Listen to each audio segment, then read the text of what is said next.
there is a special kind of fear, the fear of being watched when no one is supposed to be watching. The feeling that every conversation might be overheard, every movement recorded, every choice judged by someone hidden just outside the edge of sight.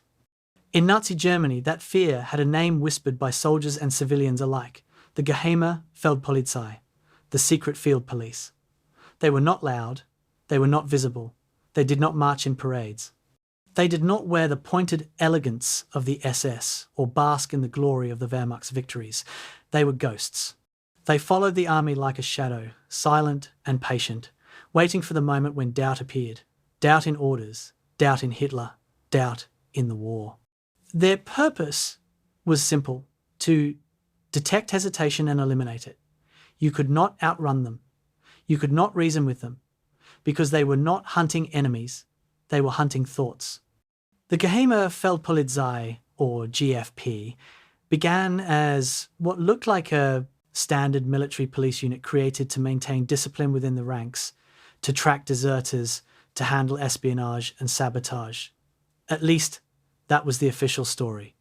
But in the early years of the Third Reich, when loyalty became currency and obedience became a weapon, the GFP shifted into something much darker. They became Hitler's invisible auditors of loyalty, a roaming secret police force embedded inside the German army. Unlike the Gestapo, who patrolled cities, the GFP patrolled the front lines, the staging areas, the uniforms, the conversations around campfires. They listened for complaints. They monitored letters being mailed home. They interrogated soldiers whose courage cracked. They were authorized to arrest anyone enlisted, men, officers, even generals, without warrant, without trial, without explanation. Their jurisdiction was fear. They attended briefings, sat silently in mess halls, walked through barracks at night.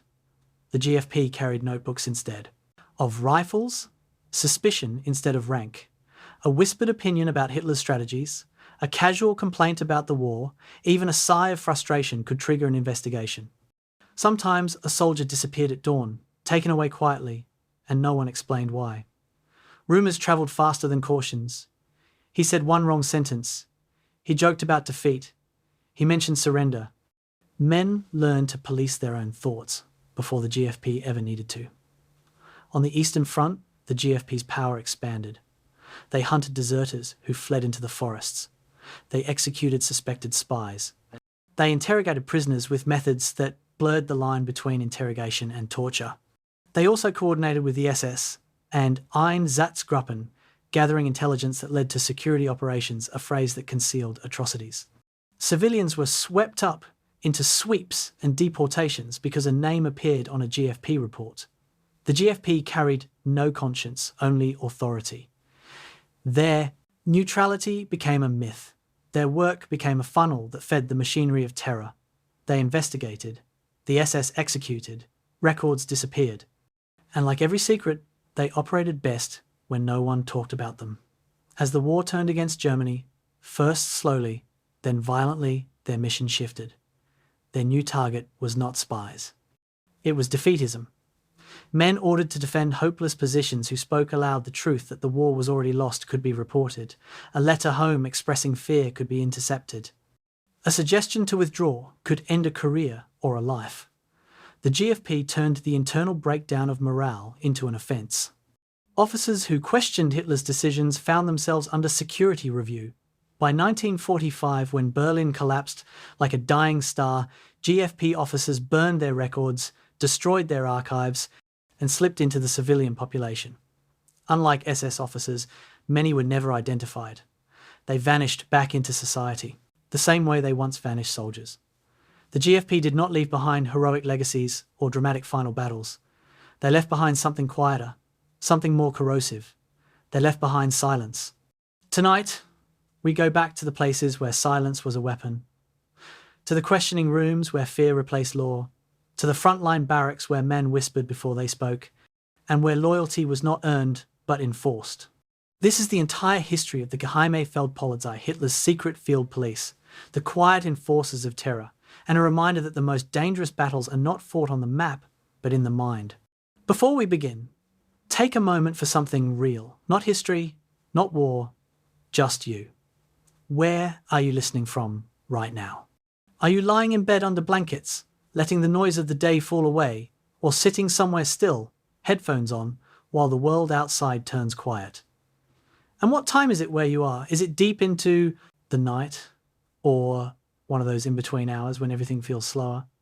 I like picturing that, your room, your silence, this story reaching you. And if these deep, slow journeys into the past help you unwind, think, or drift towards sleep, consider subscribing. It tells me that someone out there still values storytelling that doesn't rush, and it keeps me inspired to bring you the next one. April 18th, 1943. Wehrmacht Corporal Klaus Brenner sits in a small interrogation room in occupied Lyon, France, trying to understand how 3 words spoken in jest have brought him to this moment. The men across the table wear the same field grey uniform he does, carry the same identification as military police, and yet something in their eyes tells him he has made a catastrophic mistake. He mentioned Hitler's name with a laugh during a card game 3 nights ago, nothing more than a soldier's complaint about rations and the endless war.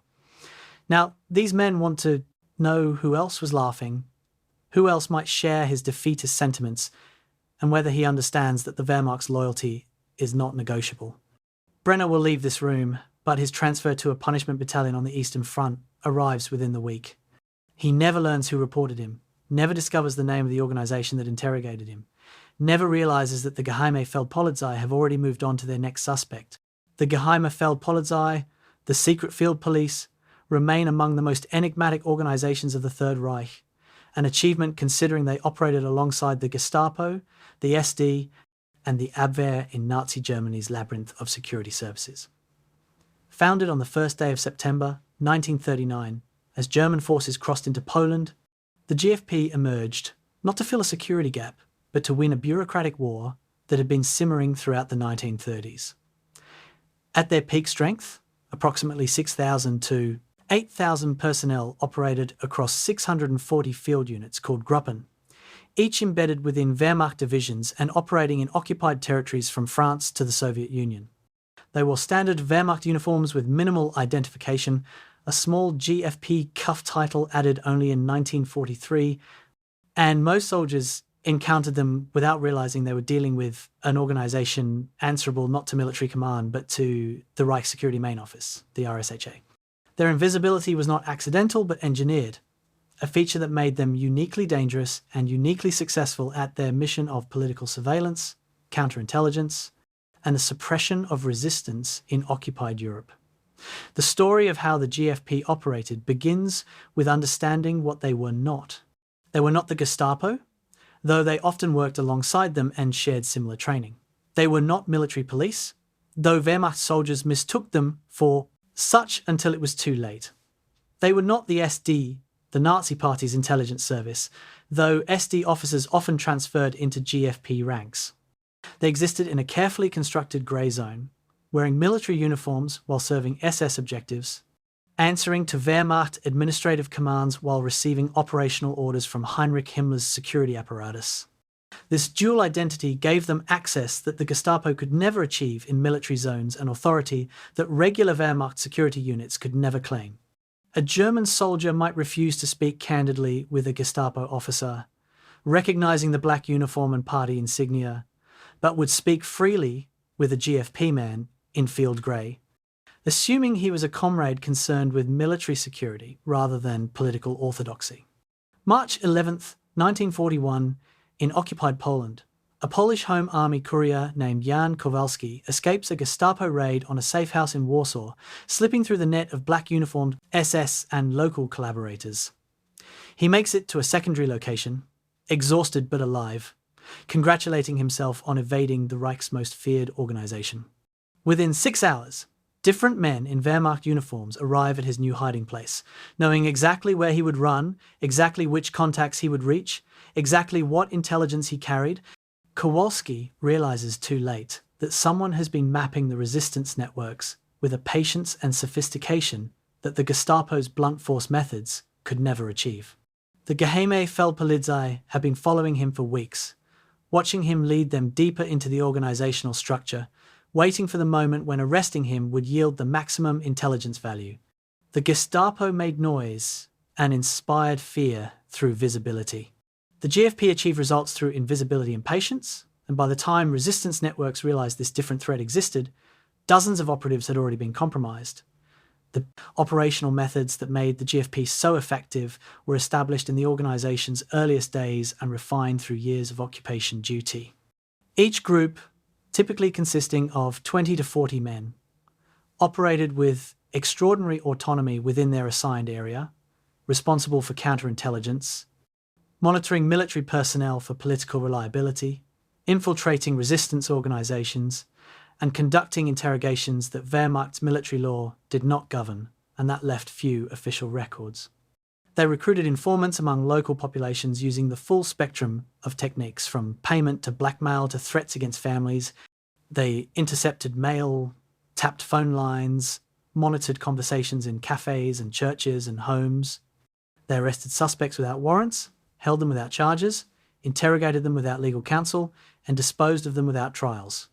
The ambiguity of their legal status was not a bureaucratic oversight, but a deliberate design that gave them powers that even the Gestapo, theoretically operating under suspended civilian law, could not officially claim in occupied territories. June 6, 1944. As Allied forces stormed the beaches of Normandy, American and British intelligence officers captured German documents that referenced GFP units attached to defending divisions. The Allied intelligence community, which has spent years mapping the German security apparatus and breaking its communication codes, realizes with embarrassment that they have almost no information about this organization. Reports go back to London and Washington asking fundamental questions. Who are they? What is their command structure? Are they Wehrmacht or SS? How many of them exist? The Germans have successfully hidden an entire security organization in plain sight for 5 years of war, camouflaged by Wehrmacht uniforms and bureaucratic complexity. As the Allies advance across Europe over the following 11 months, they will continue to encounter GFP units, continue to be confused by their authority structure, and continue to underestimate their significance in the machinery of Nazi occupation. The men who joined the Geheime Feldpolizei came from diverse backgrounds, though certain patterns emerged in recruitment. Approximately 40% transferred from the Kripo, the criminal police, bringing professional investigative skills and experience with interrogation techniques. Another 25% came from the Gestapo, bringing ideological commitment and familiarity with political security work. 20% came from the SD, the Nazi Party's intelligence service, adding counterintelligence expertise and existing informant networks. The remaining 15% included career military intelligence officers from the Abwehr and civilian specialists with language skills or regional expertise. What united them was not age or background, but a combination of professional competence and documented loyalty to the National Socialist regime. The GFP did not want street thugs or incompetent party loyalists. They wanted skilled investigators who could gather intelligence, break resistance networks, and conduct counterintelligence operations while maintaining ideological reliability that would ensure they used their skills in service of Nazi objectives.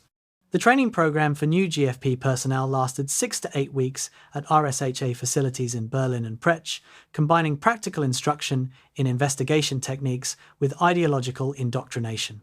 Recruits learned criminal investigation methods, counterintelligence procedures, interrogation techniques that included torture as a standard tool, Wehrmacht regulations that they would need to navigate while operating in military zones, and Nazi racial ideology that framed their work as defending German blood against Jewish Bolshevik subversion. The average GFP recruit was 32 to 35 years old, significantly older and more experienced than the typical Wehrmacht conscript, a professional rather than a soldier. They received training in how to maintain cover as ordinary military police, how to recruit and handle informants, how to recognize resistance communication methods, and how to conduct operations that left minimal documentation. The curriculum did not include legal constraints because the entire purpose of the organization was to operate outside legal constraints while maintaining a veneer of military legitimacy. January 20th, 1945, Berlin. Former GFP commander Wilhelm Kritschbaum stands in an office at Prince Albrechtstrasse, headquarters of the Reich Security Main Office, watching smoke rise from a courtyard where personnel files burn in oil drums. Soviet artillery rumbles in the distance, growing closer each day, and Krichbaum knows that the organization he helped build over 6 years is entering its final days. The files burning below represent thousands of GFP officers, whose service must not be documented, whose war crimes must not be traceable, whose identities must be obscured before the Allies arrive. Krichbaum has already prepared false papers identifying himself as a Wehrmacht supply officer, a bureaucrat who never left Berlin, someone with no connection to security services or occupation duty. In the files turning to ash are reports of executions in Poland, partisan suppressions in the Soviet Union, torture sessions in France, surveillance operations against Wehrmacht officers suspected of disloyalty. In those files are the names of informants who betrayed their neighbours, the methods used to break resistance networks, and the daily operational realities of an organisation that operated with almost no legal oversight for the entire duration of the war. The post-war fate of the Geheime Feldpolizei offers perhaps the most disturbing coda to their wartime activities. While the Gestapo's crimes were documented at Nuremberg, while SS Einsatzgruppen commanders faced trial for mass murder, while concentration camp personnel were hunted across continents, the GFP largely disappeared into the chaos of post-war Europe.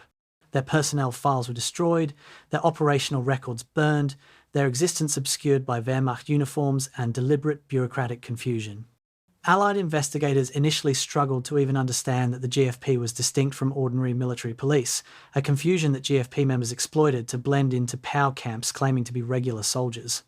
The organisation's deliberate policy of minimal documentation, combined with systematic evidence destruction in the war's final months, meant that most GFP members faced no accounting for their actions. They had operated in the shadows throughout the war, and they successfully retreated into the shadows when the war ended, leaving behind scattered evidence of crimes and almost no accountability for perpetrators. The Geheime Feldpolizei achieved in death what they had achieved in life: invisibility. November 12, 1938. In a private office at Prinz Albrecht Strasse, Berlin, Reinhard Heydrich and Heinrich Himmler lean over a map of Europe, discussing a problem they phrase delicately as the Canaris situation. Admiral Wilhelm Canaris, chief of the Abwehr, controls all military intelligence and counterintelligence for the Wehrmacht, an empire of spies and informants that predates the Nazi regime and maintains traditions of professional military intelligence that Heydrich finds dangerously independent. Canaris has resisted every attempt to embed SS officers in his organisation, claiming that military intelligence requires professional expertise rather than political reliability, and his network of agents across Europe operates with minimal oversight from party authorities. Heydrich has been consolidating power over Germany's civilian intelligence services, but the military intelligence apparatus remains, frustratingly, beyond his reach. What Heydrich and Himmler plan in this meeting, as they mark Wehrmacht deployment zones on the map, is not a direct assault on the Abwehr, but something more subtle: the creation of a parallel organisation that will slowly strangle Canaris' independence while wearing a Wehrmacht uniform. The intelligence architecture of Nazi Germany in the late 1930s was a deliberately chaotic system where multiple organisations competed for resources, prestige, and Hitler's favour. The Abwehr, under Canaris' leadership, handled military intelligence and counterintelligence, maintaining agents abroad and conducting security operations in military zones. The Gestapo, the secret state police, held authority over internal security within Germany and arrested political opponents, Jews, and anyone deemed threatening to the regime. The SD, the Sicherheitsdienst, or security service of the SS, operated as the Nazi Party's intelligence organ, gathering information on political attitudes and potential threats to party rule. The Ordnungspolizei, the uniformed order police, maintained civil order and increasingly participated in occupation duties and atrocities in conquered territories. Each organisation guarded its authority jealously, each competed with the others for jurisdiction and resources, and each answered to different power centres within the Nazi state. This chaos was not accidental, but reflected Hitler's governing philosophy of encouraging competition among subordinates, preventing any single institution from accumulating too much power, and ensuring that he remained the ultimate arbiter of all conflicts. Wilhelm Canaris embodied a type of German officer that Heydrich viewed with suspicion bordering on contempt. Born in 1887, Canaris had served in the Imperial German Navy, survived the First World War, and built the Abwehr into a professional intelligence service that prided itself on operating according to military tradition rather than ideological fervour. He maintained contacts with foreign intelligence services, corresponded with Allied officers he had known before the war, and ran operations based on strategic military necessity rather than Nazi racial doctrine. Canaris was not anti-Nazi in any simple sense. He served the regime, provided intelligence for its wars of aggression, and enabled its expansion across Europe. But he represented a strand of German military professionalism that maintained some distance from party ideology, that believed intelligence work required subtlety rather than brutality, and that valued operational effectiveness over ideological purity. For Heydrich, a committed National Socialist who had joined the SS in 1931 and built his career on ideological reliability, Canaris represented an intolerable anachronism, a powerful institution that operated partially outside party control. March 15th, 1939, Prague, as German forces occupy what remains of Czechoslovakia following the Munich Agreement's partition. In a commandeered hotel, Gestapo officers and Abwehr agents nearly come to blows in a confrontation that epitomizes the intelligence wars consuming the Nazi security apparatus. Both organizations have agents among Czech resistance groups, and both are attempting to arrest the same suspected saboteur, each organization believing the other is interfering in its legitimate jurisdiction. The Gestapo officers claim authority over all security matters in occupied territory and demand that the Abwehr stand aside. The Abwehr agents claim that counterintelligence in military operational zones falls under Wehrmacht jurisdiction and that the Gestapo has no authority to operate without military permission. The dispute escalates until local Wehrmacht commanders intervene, but it resolves nothing about the underlying jurisdictional confusion. These confrontations are becoming routine across German-occupied territories, wasting resources, compromising operations, and creating a security architecture where different organizations sabotage each other's work while claiming to serve the same regime. Reinhard Heydrich understood that directly challenging the Abwehr's military intelligence monopoly would fail, because Wehrmacht generals would defend their institutional prerogatives, and Hitler was not yet ready to subordinate the military completely to SS control. Instead, in 1938, Heydrich executed a bureaucratic reorganization that would prove more effective than any frontal assault. He consolidated the Gestapo and SD under a single administrative structure called the Reichssicherheitshauptamt, the RSHA, or Reich Security Main Office, creating a centralized security apparatus that answered to Himmler and operated according to Nazi ideological principles. This consolidation gave Heydrich command over both state security and party intelligence, a combination of police powers and intelligence gathering that made him the second most powerful figure in Himmler's SS empire. But the Abwehr remained outside this structure, protected by its military status and Canaris' personal relationship with senior Wehrmacht officers.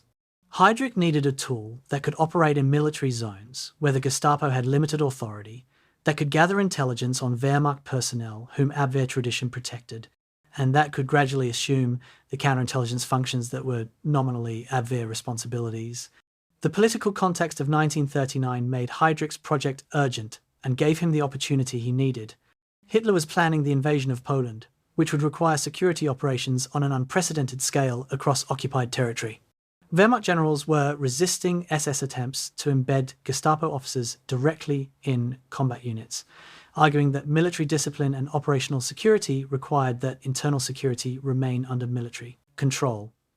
The generals particularly opposed the idea of SS officers conducting surveillance on Wehrmacht personnel, viewing this as an unacceptable violation of military tradition and unit cohesion.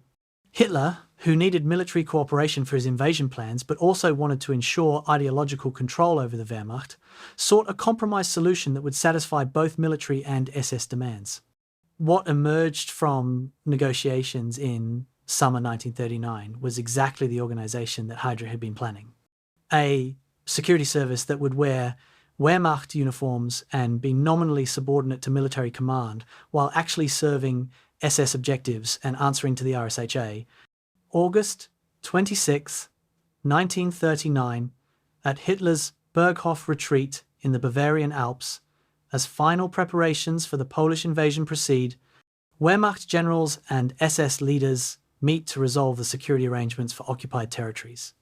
The minutes of this meeting, preserved in captured documents, reveal the careful language used to mask what was being created. The new organization would be called the Geheime Feldpolizei, the Secret Field Police, suggesting a purely military function. Its personnel would wear Wehrmacht uniforms and be assigned to military formations, satisfying the general's insistence on military control. But the personnel would be selected by the RSHA, trained by the Gestapo and SD, and would receive operational guidance from Heydrich's apparatus, satisfying the SS demand for control over security operations. The legal and administrative ambiguity was not a flaw to be resolved, but the essential feature that made the compromise work. Wehrmacht generals could tell themselves and their officers that the GFP were military police operating under military authority. Heydrich could tell his SS subordinates that the GFP were his agents operating in military disguise. Both could be correct because the organization was designed to inhabit the grey zone between military and SS authority. The formal establishment of the Geheime Feldpolizei occurred on September 1st, 1939, the same day that German forces invaded Poland, ensuring that the new organisation was embedded in military formations from the war's first day. Initial deployment consisted of 38 Gruppen field groups of 20 to 40 men each, assigned to various Wehrmacht formations and rear area commands. The men selected for these initial units came predominantly from the Gestapo and SD, already trained in security operations and ideologically reliable, given Wehrmacht identification papers and field grey uniforms. To Wehrmacht soldiers encountering them, they appeared to be military police with specialised security responsibilities, nothing more threatening than the Feldgendarmerie that enforced military discipline and controlled traffic in rear areas. This camouflage was so effective that many Wehrmacht officers who worked alongside GFP units throughout the Polish campaign never realised they were dealing with an organisation that answered to Himmler rather than to military command. The intelligence wars of the 1930s created the Geheime Feldpolizei, but the organisation's creation ensured that those wars would continue and intensify throughout World War II.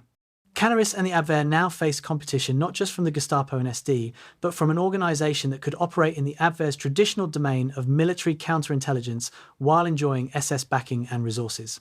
The GFP would systematically encroach on Abwehr functions, arrest Abwehr agents, compromise Abwehr operations, and eventually absorb many Abwehr responsibilities after Canaris's fall in 1944. For Heydrich, the GFP represented a brilliant bureaucratic victory. A weapon disguised as a compromise, an SS tool wearing Wehrmacht camouflage. For the occupied populations of Europe, the creation of yet another Nazi security organisation meant another layer of surveillance, another source of arrests, another instrument of terror, operating with even less legal constraint than the organisations that preceded it. For history, the GFP's creation in the shadow of bureaucratic warfare meant that its crimes would later be obscured by the same administrative ambiguity that made its creation possible. The lessons of the intelligence wars that created the Geheime Feldpolizei extended far beyond the organisation itself. They revealed Hitler's preference for institutional chaos over administrative clarity, his willingness to sacrifice efficiency for political control, and his skill at using bureaucratic ambiguity to achieve objectives that direct orders could not accomplish. The creation of the GFP showed that the Nazi state did not need a coherent organisational structure to commit atrocities at scale. In fact, the jurisdictional confusion and competing authorities created opportunities for violence that a more orderly system might have constrained. When multiple organisations can claim authority over the same domain, when no one is certain which rules apply, when legal ambiguity is a feature rather than a bug, the result is not paralysis, but rather the empowerment of those willing to act most ruthlessly. Heydrich understood this principle and designed the GFP to exploit it. In the bureaucratic chaos of Nazi Germany, clarity meant constraint, and ambiguity meant freedom to act without accountability. October 17th, 1939, Warsaw, 3 weeks after the city's surrender. Wehrmacht Major Heinz Weber, responsible for security in his division's rear area, encounters a unit he assumes is military police and requests their assistance with a routine security matter involving black market activities near Wehrmacht supply depots. The commander of this unit, wearing the same field grey uniform as Weber's own men, listens politely to the major's request and then explains that his unit has different priorities and will not be providing assistance. Weber, accustomed to Wehrmacht command structure, repeats his request as an order, clarifying that the security of supply depots falls under his jurisdictional authority as the senior officer present. The GFP commander's response is carefully calibrated. He does not refuse directly, does not claim exemption from Wehrmacht authority, but simply states that his unit has received specific tasking from higher headquarters and suggests that Major Weber direct his concerns through proper channels. Weber will spend the next 3 days attempting to determine which higher headquarters issued these orders, why a military police unit is not responding to security requirements in its assigned area, and what exactly the small GFP designation on the unit's paperwork actually means. The bureaucratic camouflage that defined the Geheime Feldpolizei was not a simple deception, but an elaborate administrative structure designed to exploit ambiguity at every level. On paper, the GFP was part of the Wehrmacht Administrative Command, specifically subordinate to the Kommandant der Rückwärtigen Heeresgebiete, the commander of the Rear Army Area, responsible for security in military operational zones. This gave GFP units military credentials, authorised them to receive Wehrmacht supplies and support, and allowed them to requisition transport, communications equipment, and other resources from military stocks. GFP personnel carried Wehrmacht identification papers, wore Wehrmacht uniforms initially without any special insignia, and were listed on Wehrmacht organisational charts. To a Wehrmacht commander like Major Weber encountering them in the field, they appeared to be exactly what their name suggested: secret field police, a specialised military security unit operating under military authority. This appearance was maintained scrupulously in all official Wehrmacht documentation and in all interactions where maintaining the facade served GFP objectives. The reality behind the camouflage revealed itself only to those who knew where to look and had authority to access the relevant documents. GFP personnel were not recruited through Wehrmacht channels, but selected by the RSHA Heydrichsreich Security Main Office that controlled both the Gestapo and SD. Training occurred not at Wehrmacht facilities, but at RSHA training centres, where instructors came from the Gestapo and SD and where the curriculum included ideological indoctrination alongside professional security training. Operational orders came not through Wehrmacht command channels, but through secure communication lines, direct from Archer headquarters in Berlin, often bypassing or directly contradicting the Wehrmacht commanders to whom GFP units were nominally subordinate. Personnel evaluations and promotion decisions were made not by Wehrmacht officers but by RSHA administrators who evaluated ideological reliability and operational effectiveness according to SS standards. In every meaningful sense, the GFP was an SS organisation wearing Wehrmacht clothing, a tool of Himmler's security apparatus disguised as a military police unit. November 9th, 1939, Berlin, in an RSHA conference room where the formal structure of GFP command and control is being established in the war's early weeks. The organisational chart being finalised shows the dual reporting structure that will define the GFP throughout its existence. For administrative purposes, supplies, transport, communications, quarters, GFP units report to Wehrmacht, rear area commanders, and appear on Wehrmacht organisational documents.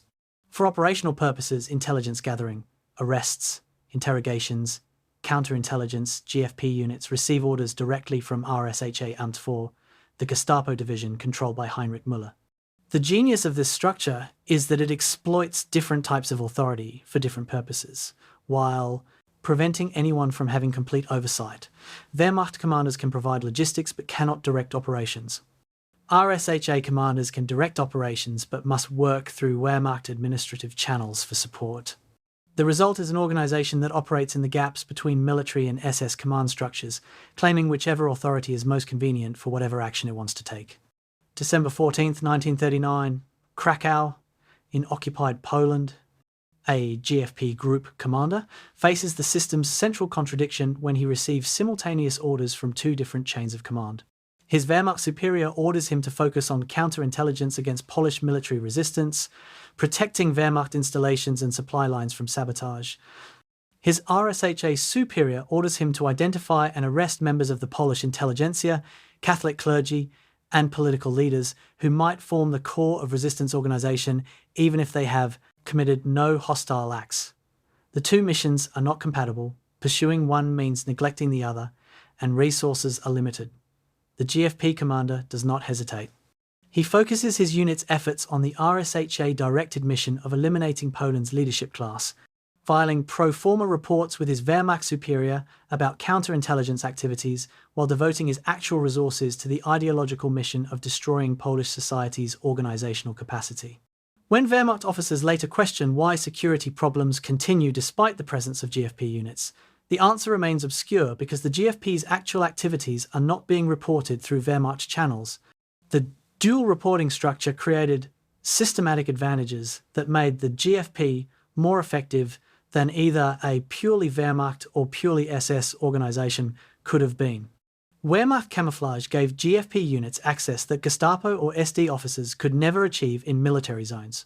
Soldiers spoke more freely around men in field grey uniforms than they would around black uniformed SS officers.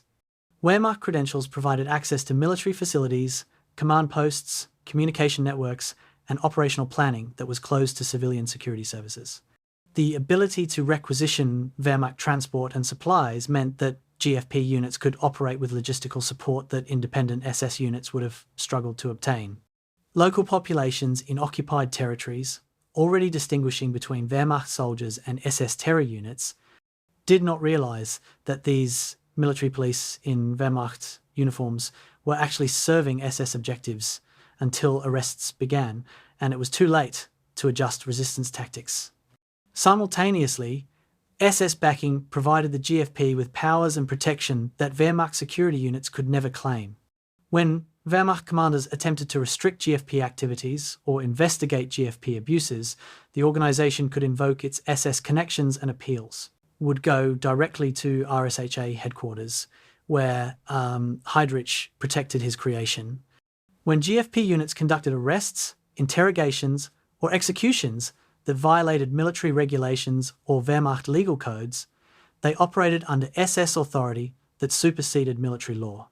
The resources of the RSHA intelligence apparatus, informant networks, signal intelligence, document analysis, flowed to GFP units operating in the field, providing intelligence capabilities that far exceeded what Wehrmacht tactical intelligence could offer. Most critically, the RSHA backing meant that GFP personnel who committed war crimes faced no accountability from military justice systems. They were protected by an organisation that considered atrocities against civilian populations and resistance movements to be legitimate tools of occupation policy. March 19th, 1940, on the eve of the invasion of France and the Low Countries. A Wehrmacht security conference in Berlin addresses the expanded role that GFP units will play in the coming campaign. The conference minutes, preserved in captured documents, reveal how the bureaucratic camouflage has been refined and strengthened based on lessons learned in Poland. GFP authority is being quietly expanded to include surveillance of Wehrmacht personnel for defeatism and undermining of fighting spirit, a mandate that turns the organisation's attention inward toward monitoring German soldiers and officers. The expansion is presented as a necessary security measure to prevent espionage and sabotage, but the practical effect is to give the GFP authority to arrest and interrogate Wehrmacht personnel for political opinions and private conversations. Most Wehrmacht officers attending the conference do not recognise the significance of this authorization because it is buried in technical language about security procedures and presented as a minor administrative adjustment. The few who do recognise the implications and object are told that the measures are temporary emergency provisions for the coming campaign and will be reviewed after France is defeated. The grey uniform trick succeeded because it exploited human psychological tendencies and organisational behaviour patterns. Wehrmacht officers wanted to believe that the men in field grey were fellow soldiers subject to military command and military law. Questioning this assumption meant confronting uncomfortable truths about Wehrmacht complicity in SS objectives. German soldiers found it easier to report suspicious conversations to men who appeared to be military police than to acknowledge they were informing to a political security service. Local populations in occupied territories struggled to distinguish between different types of German forces and often learned the difference between Wehrmacht and SS only through bitter experience. The GFP's camouflage meant that many never learnt it at all, dying without realizing that the men in Wehrmacht uniforms who arrested them were actually serving Himmler's apparatus. The bureaucratic complexity served as a shield. When accountability was sought, responsibility diffused across multiple organizational boundaries, and no single chain of command could be held responsible. The camouflage was so effective that it persisted even after the war ended and Allied investigators began examining Nazi security organizations.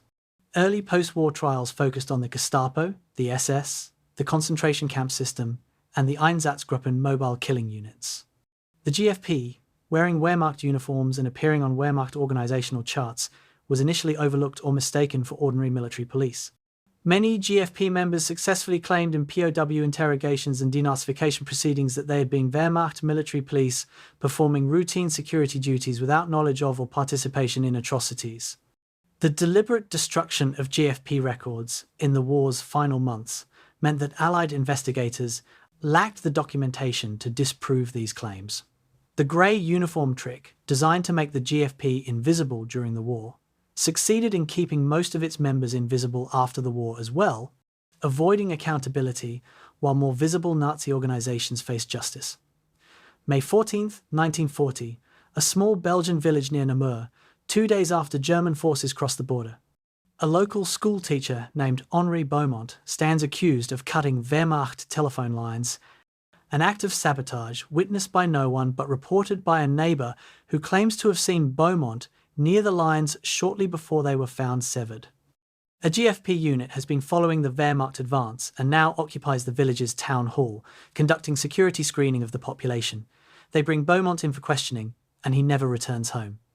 His wife goes to the Wehrmacht command post seeking information about her husband's detention, and a junior officer checks records that show no arrest, no charges, no prisoner transfer.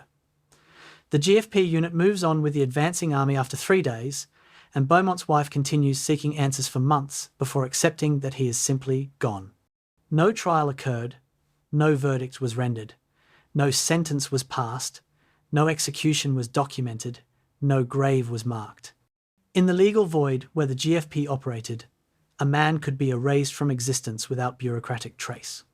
The Geheime Feldpolizei's power to make people disappear derived not from any single law or decree, but from a carefully constructed legal vacuum that combined multiple authorities while avoiding any meaningful oversight.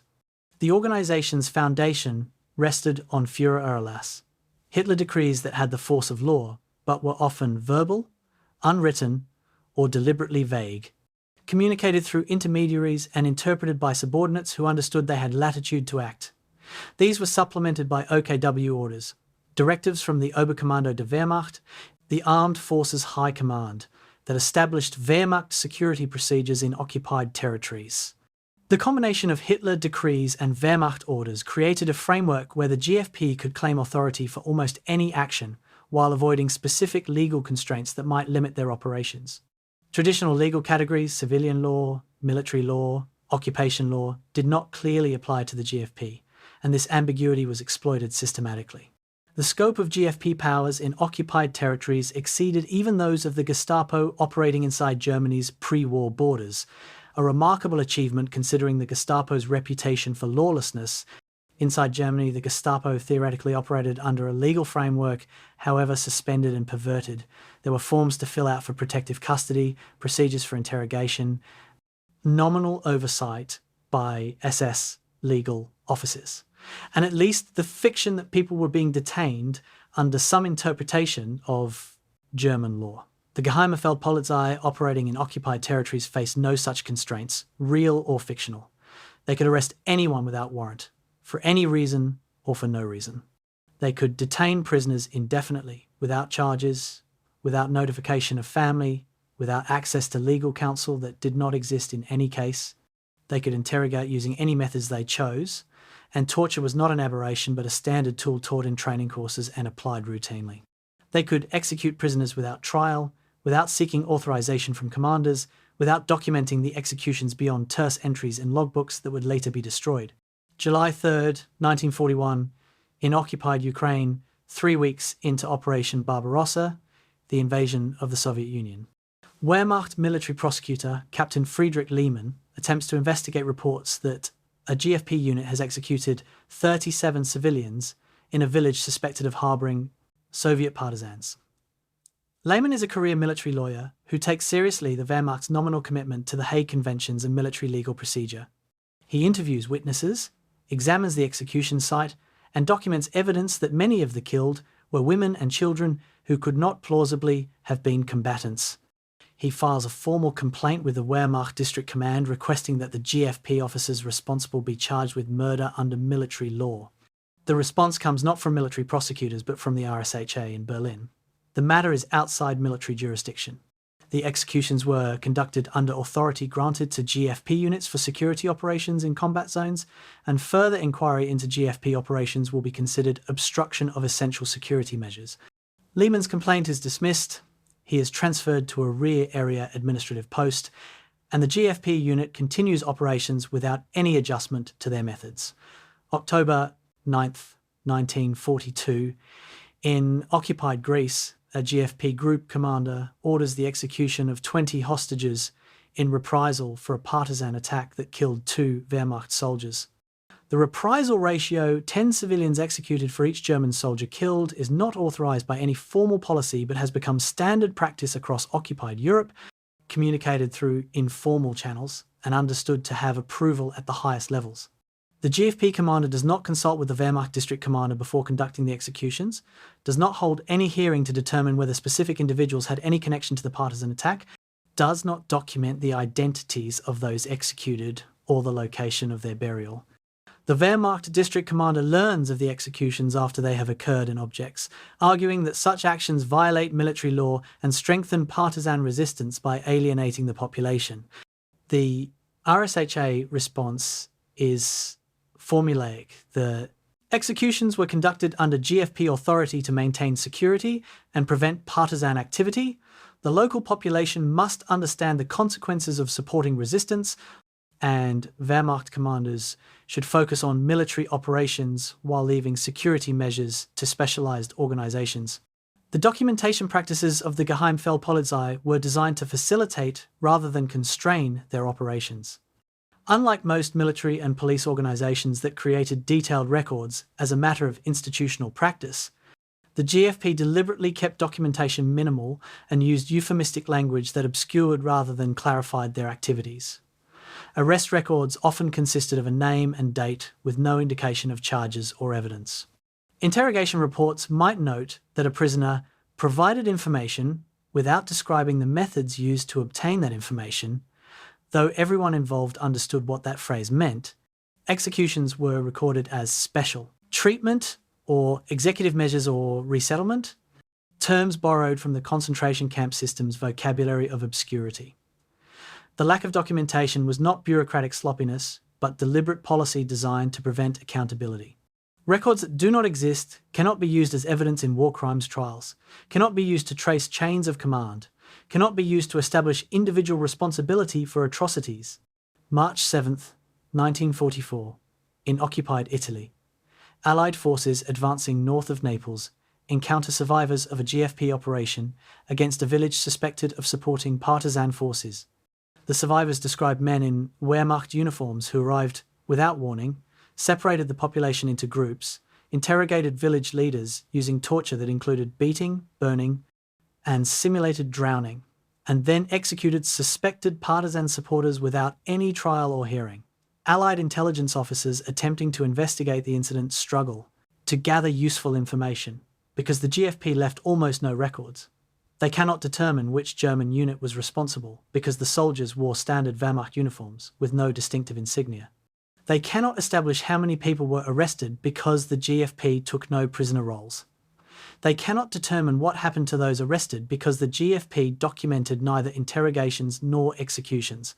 They cannot even establish definitively that the unit was GFP rather than Wehrmacht military police or SS, because the survivors cannot distinguish between the various German security organizations.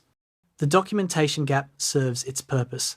The war crime cannot be fully investigated because the perpetrators successfully erased evidence of their identity and actions. The legal void that the GFP inhabited created a post-war prosecution problem that persists into the present. International law and war crimes tribunals require documentation of crimes, establishment of command, authority, and proof of individual participation in specific acts. The GFP's operational methods defeated all three requirements. The lack of records meant that proving what happened in specific cases was often impossible beyond survivor testimony, which German courts treated with skepticism during the Cold War period when prosecution of Nazi crimes was politically inconvenient. The dual command structure meant that establishing who ordered specific actions was nearly impossible. Wehrmacht commanders could claim they had no operational control over GFP units, while RSHA commanders could claim that field units acted independently beyond central supervision. Individual GFP members could claim they were following orders without documentation existing to prove what orders they actually received or what actions they actually took. The result was that an organization responsible for tens of thousands of deaths faced minimal post-war accountability because it had successfully operated in a legal void during the war and left insufficient evidence for prosecutors working after the war. The license to disappear that the GFP wielded was not an unfortunate byproduct of wartime chaos, but a deliberately designed feature of the organization's mandate.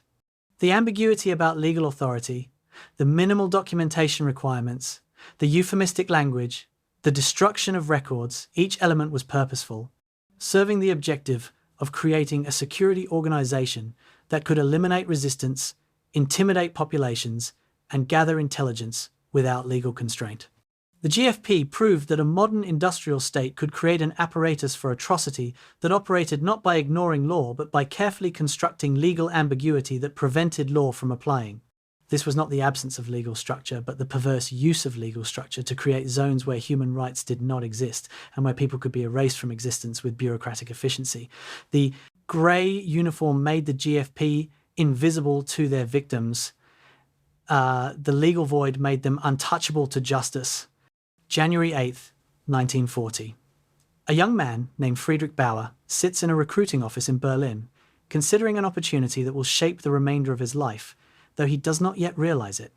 Bauer is 29 years old, a detective with the Berlin Kripo, the criminal police, with 6 years of experience investigating theft, fraud, and violent crime.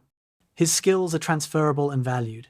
He knows how to interrogate suspects, how to cultivate informants, how to follow leads through layers of deception, how to build cases that secure convictions. He is also politically reliable, a party member since 1933, with documented loyalty and no troubling connections to opposition groups or churches or other organizations that the regime views with suspicion. A man in civilian clothes has explained an opportunity to transfer to a new security organization that will operate in occupied territories, offering higher pay, rapid promotion prospects, and what is described as essential work for national security. What the recruiter does not explain, what Bauer cannot yet imagine, is how the professional skills he has developed as a criminal investigator will be turned toward purposes that have nothing to do with crime and everything to do with terror. The Geheime Feldpolizei's recruitment process was precise and selective, seeking a specific combination of professional competence and ideological commitment that would produce investigators who were both skilled and ruthless. Approximately 40% of GFP personnel came from the Kripo, Germany's criminal police, bringing professional detective experience and proven investigative skills. Another 25% transferred from the Gestapo, bringing familiarity with political security work and established practice in using torture as an interrogation method. 20% came from the SD, the Nazi Party's intelligence service, adding counterintelligence expertise and networks of informants cultivated during years of domestic surveillance. 10% came from the Abwehr and other military intelligence services, bringing expertise in signals intelligence, code breaking, and tactical military intelligence. The remaining 5% included civilian specialists, translators fluent in Polish, Russian, French, or other languages of occupied territories. Regional experts with knowledge of local politics and resistance organizations, even a few academics whose research could be applied to security operations.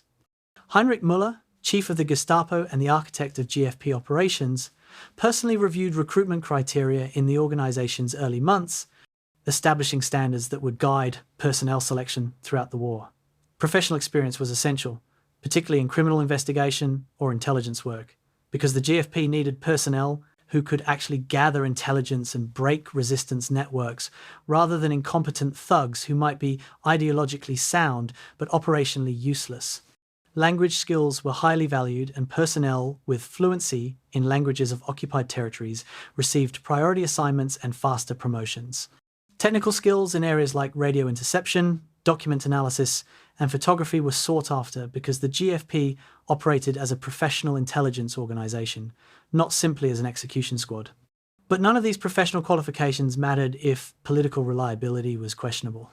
Müller rejected experienced investigators who had connections to churches, whose families included Jews or political leftists, or who had expressed any skepticism about National Socialism.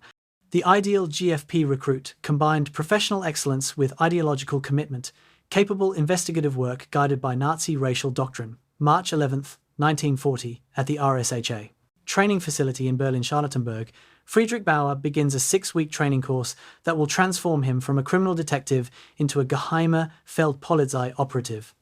The curriculum is divided into 2 parallel tracks that operate simultaneously: professional training in intelligence and security operations, and ideological indoctrination in Nazi racial theory and the geopolitical necessity of German expansion. In the morning sessions, instructors teach advanced interrogation techniques, including psychological manipulation, physical torture methods, and strategies for turning prisoners into informants through a combination of promises and threats. The instructors, drawn from the Gestapo and SD, teach from experience rather than theory, describing cases where they successfully broke suspects and extracted information that led to arrests of entire resistance networks. They explain which torture methods leave minimal physical evidence, which produce reliable information, rather than false confessions, and how to determine when a prisoner has no more useful intelligence and can be eliminated. Afternoon sessions focus on Wehrmacht regulations, military organizational structure, and the bureaucratic camouflage that will allow GFP units to operate within military zones. Recruits learn Wehrmacht rank structure, military legal codes that they will nominally operate under, and procedures for interacting with Wehrmacht commanders who believe they have authority over GFP operations. They practice presenting themselves as military police, conducting routine security work, while concealing the political surveillance and ideological missions that drive much of their actual activity. They learn how to requisition supplies through Wehrmacht logistics channels, how to file reports that satisfy Wehrmacht administrative requirements without revealing sensitive operations, and how to deflect questions from Wehrmacht officers about GFP activities that do not align with military security objectives. The training emphasizes that GFP personnel wear Wehrmacht uniforms and carry Wehrmacht identification, but answer to RSHA commanders and serve SS objectives, a dual identity they must maintain convincingly in all circumstances. The ideological curriculum runs parallel to professional training, ensuring that the skills recruits are learning will be applied in service of Nazi racial doctrine. Instructors explain the theoretical framework of Judeo-Bolshevism, the Nazi concept that Jews control the Soviet Union and use communism to destroy Western civilization. They teach that eliminating Jewish influence in occupied territories is not murder, but self-defense, protecting German blood from racial pollution and ideological subversion. They describe Slavic populations as racially inferior and argue that harsh measures against civilian populations in Eastern Europe are justified by racial hierarchy and the need for German living space. They screen propaganda films showing atrocities attributed to Soviet forces and partisan fighters, building emotional justification for reprisals against civilian populations. The message is consistent across all ideological instruction. The work of the GFP is not police work in any traditional sense, but racial warfare, and the normal constraints of law and ethics do not apply when defending the German race against existential threats. June 19, 1940. Friedrich Bauer receives his first field assignment with a GFP Group A being formed for service in occupied France.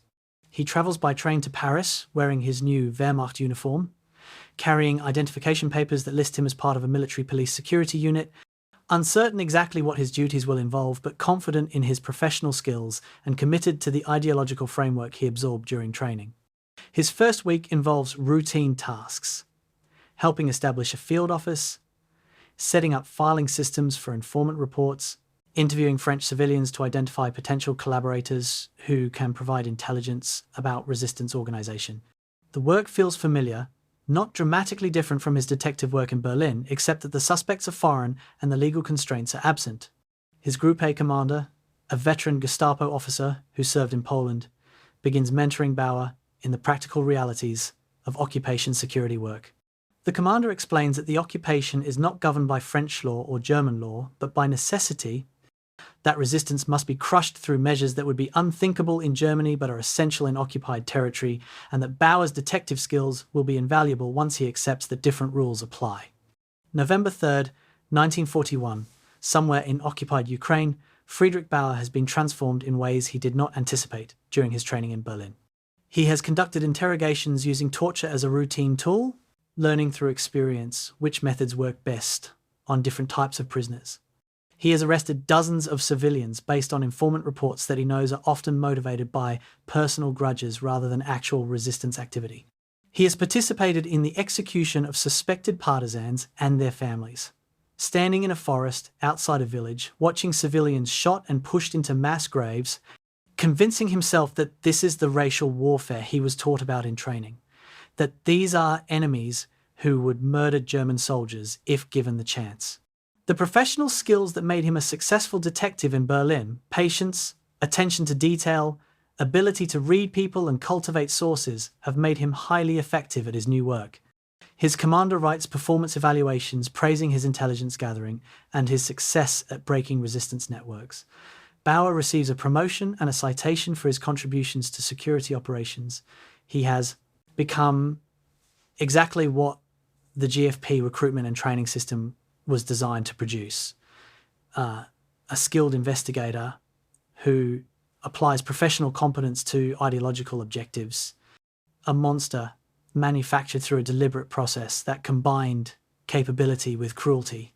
The average age of GFP personnel was 32 to 35 years, significantly older than the typical Wehrmacht conscript, and old enough to have established careers before the war.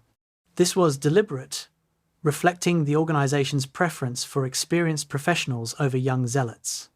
A 35-year-old detective brought a decade of investigative experience, had learned through trial and error what worked and what did not, and possessed maturity that made him more effective at the long-term intelligence gathering and network infiltration that were core GFP functions. The older age profile also meant that GFP personnel were not naive about what they were doing. These were not teenagers indoctrinated from childhood who might not fully understand the implications of their actions. These were mature adults who made conscious choices to use their professional skills in service of atrocity, who understood that the work violated the ethics of their profession and did it anyway, who knew the difference between legitimate security work and terror operations and chose the latter. The question of motivation remains complex and disturbing when examining individual GFP members. Some were true believers, committed National Socialists, who genuinely accepted the racial ideology and believed they were defending German civilization against Jewish Bolshevik subversion. These officers enthusiastically participated in executions, expressed no doubts about the righteousness of their cause, and continued defending their actions long after the war ended. Others were careerists who saw the GFP as a path to advancement, higher pay, and prestige that their peacetime careers would not have provided. These officers participated in atrocities not because they were ideologically driven, but because refusing would damage their careers and compliance brought rewards. Still, others were professionals who focused on the technical aspects of their work, building informant networks, gathering intelligence, breaking codes while trying not to think too carefully about the ultimate purposes to which their professional skills were being applied. But regardless of motivation, all were complicit in an organisation whose core function was terror, and all made choices that led to thousands of deaths. The manufacturing of monsters that occurred in GFP training and field service reveals a disturbing truth about how ordinary professional skills can be turned toward extraordinary evil. Friedrich Bauer was not born a war criminal. He was created through a system that identified useful skills, provided ideological justification, removed legal constraints, rewarded participation, and punished dissent. The Geheime Feldpolizei recruitment and training process proved that a modern state apparatus could take competent professionals, detectives, intelligence officers, administrators, and systematically transform them into perpetrators of atrocities, while maintaining their self-conception as professionals doing necessary work. The grey uniforms made them invisible to victims. The professional framework made their crimes invisible to themselves. And the manufacturing process that created them revealed that the barrier between civilization and atrocity is thinner than most would like to believe, maintained not by inherent human goodness, but by legal structures, institutional constraints, and social norms that can be deliberately dismantled by regimes that find them inconvenient.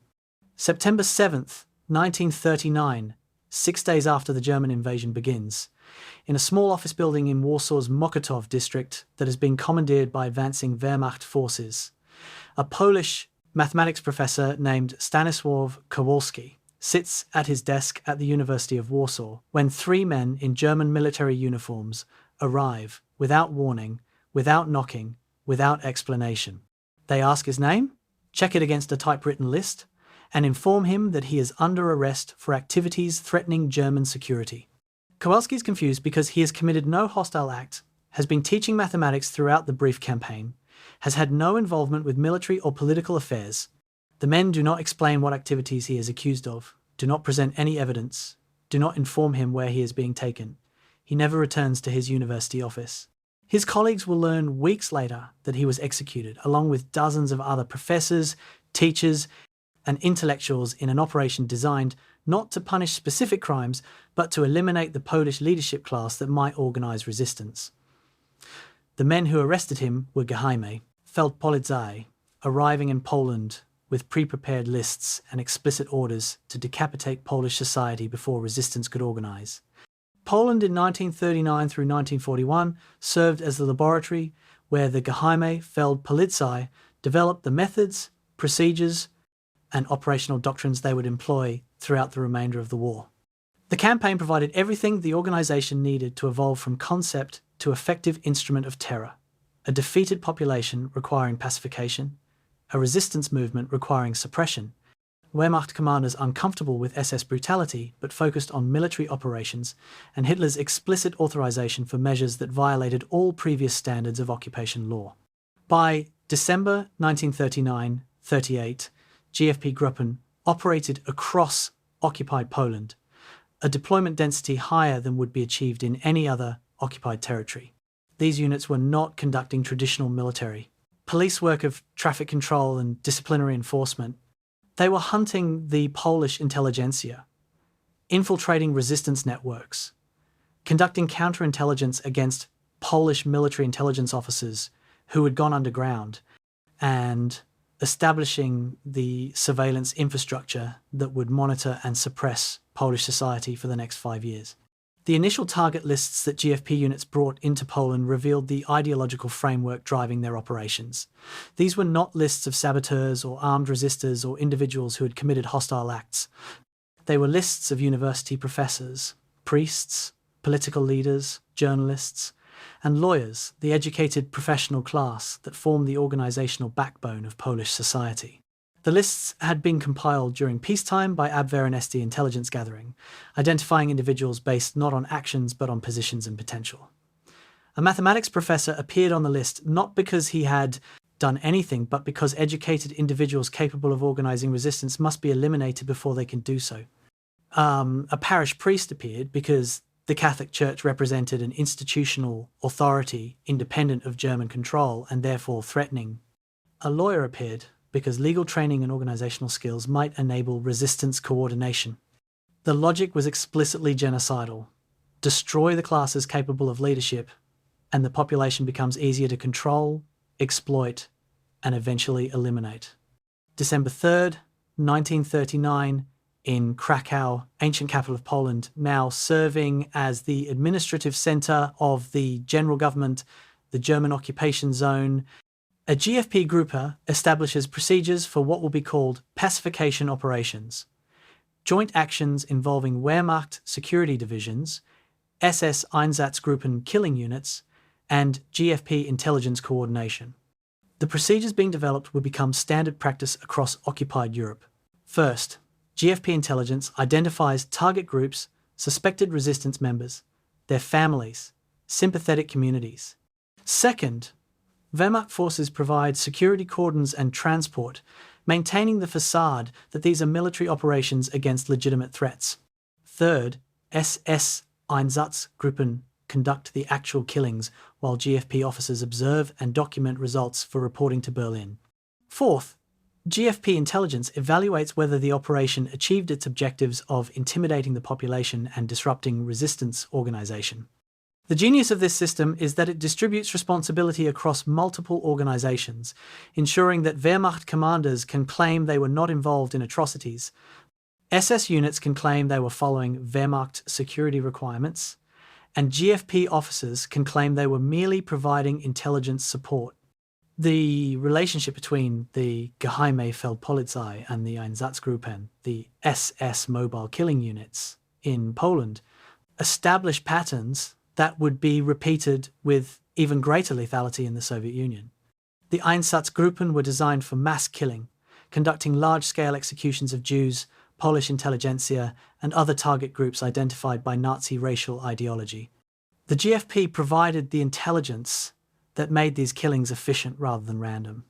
GFP officers identified where Jewish community leaders lived, which professionals should be targeted, where resistance networks operated, and who had connections to underground organizations.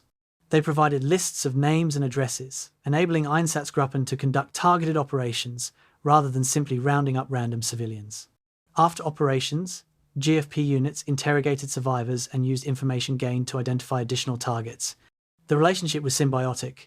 The Einsatzgruppen provided the muscle for mass killing that the GFP lacked, while the GFP provided the intelligence and precision that made the other Einsatzgruppen more lethal. April 26, 1940, in the Warsaw Ghetto. Recently established to concentrate the city's Jewish population into a sealed district. The GFP begins developing methods for infiltrating the Jewish community and the Polish resistance networks that operate both inside and outside the ghetto walls. An informant network is being built using techniques that will be refined and exported to every occupied territory, identifying individuals facing starvation who can be recruited with food, finding those with criminal records who can be blackmailed, exploiting family relationships by threatening relatives unless cooperation is provided. The GFP is particularly focused on penetrating the Jewish underground organizations that are beginning to form.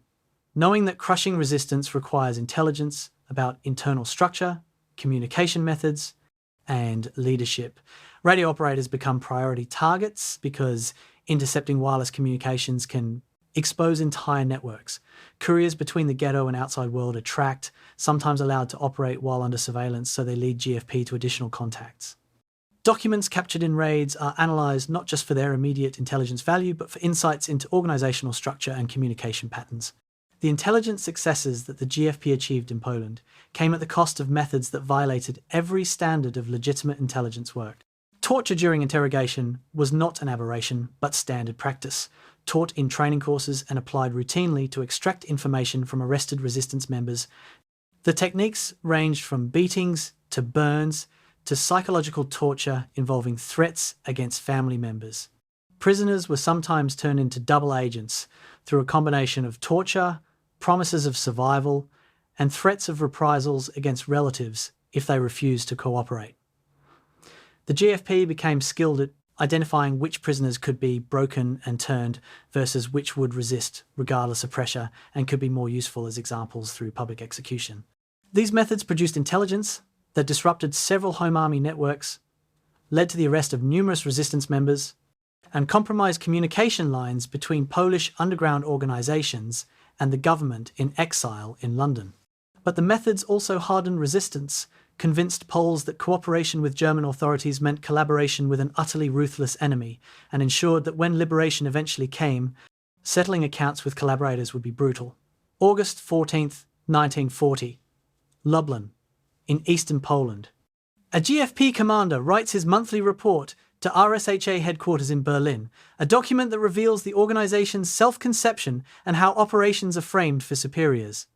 The report boasts of eliminating 234 resistance members and sympathizers during the previous month, using language that suggests military success against armed enemies. The reality, documented in survivors' accounts and post-war investigations, was that many of those eliminated were not armed resistors, but civilians identified through informant reports as having anti-German attitudes, relatives of suspected resistance members, arrested to pressure those members to surrender, or simply individuals from communities where resistance activity had occurred. The euphemistic language served multiple purposes. It allowed GFP commanders to quantify their effectiveness in terms that satisfied RSHA demands for results. It provided legal deniability by avoiding explicit description of executions without trial, and it enabled the officers writing these reports to maintain a psychological distance from the reality that they were conducting terror operations against civilian populations rather than legitimate counterinsurgency against military threats. The testing ground that Poland provided revealed early tensions that would plague GFP operations throughout the war. The conflict between effective security operations and ideological missions that undermine security. Intelligent counterintelligence required cultivating informants among the local population, which required offering incentives and maintaining some degree of trust. But the GFP's simultaneous role in eliminating Polish intelligentsia and facilitating the Holocaust alienated the very population whose cooperation was needed for effective intelligence work. Wehrmacht commanders focused on maintaining order in rear areas repeatedly protested that GFP and SS operations were creating resistance where none previously existed, that harsh reprisals multiplied enemies rather than intimidating populations into submission. The RSHA response was consistent. Security considerations were subordinate to ideological objectives. Intimidation and elimination of potential resistance was more important than cooperation with occupied populations, and Wehrmacht commanders should focus on military operations while leaving political questions to those who understood National Socialist principles. By the time the GFP operational focus shifted toward preparing for the invasion of the Soviet Union in spring 1941, the organization had been thoroughly tested and refined in Poland. Officers who initially had qualms about the brutality of their work had either adapted to it, requested transfers that damaged their careers, or been removed for insufficient commitment. Methods had been developed and documented in reports that circulated among GFP units, creating an institutional knowledge base of effective terror techniques. Relationships with Wehrmacht commands had been established, working out the practical details of how SS objectives would be pursued under Wehrmacht administrative cover. And perhaps most importantly, the transition from police work to participation in genocide had been accomplished gradually, normalizing atrocities through incremental steps that each seemed small but cumulatively transformed professional investigators into war criminals. Poland taught the Geheime Feldpolizei how to operate effectively in occupied territory.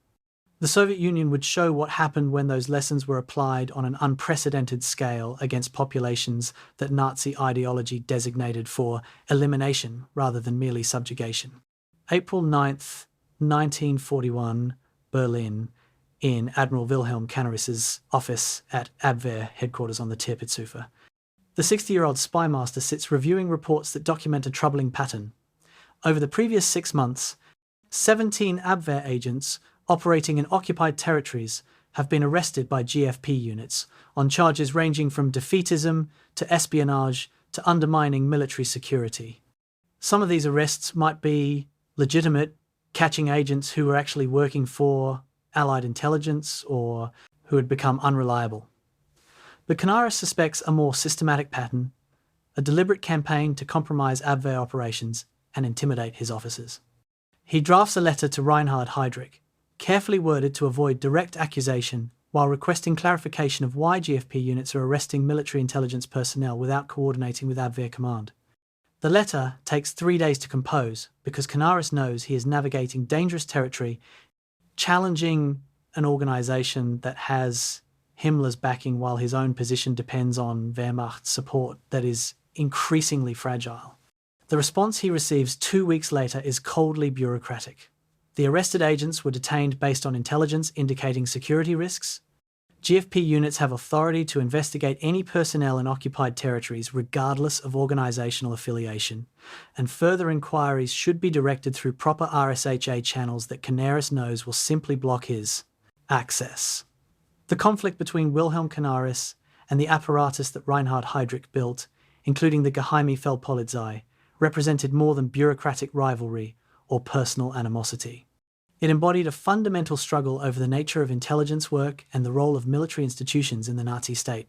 Canaris represented a tradition of professional military intelligence that valued operational effectiveness over ideological purity, that maintained contacts with foreign intelligence services because intelligence work required such relationships, and that believed Germany's strategic interests were sometimes distinct from Nazi party ideology.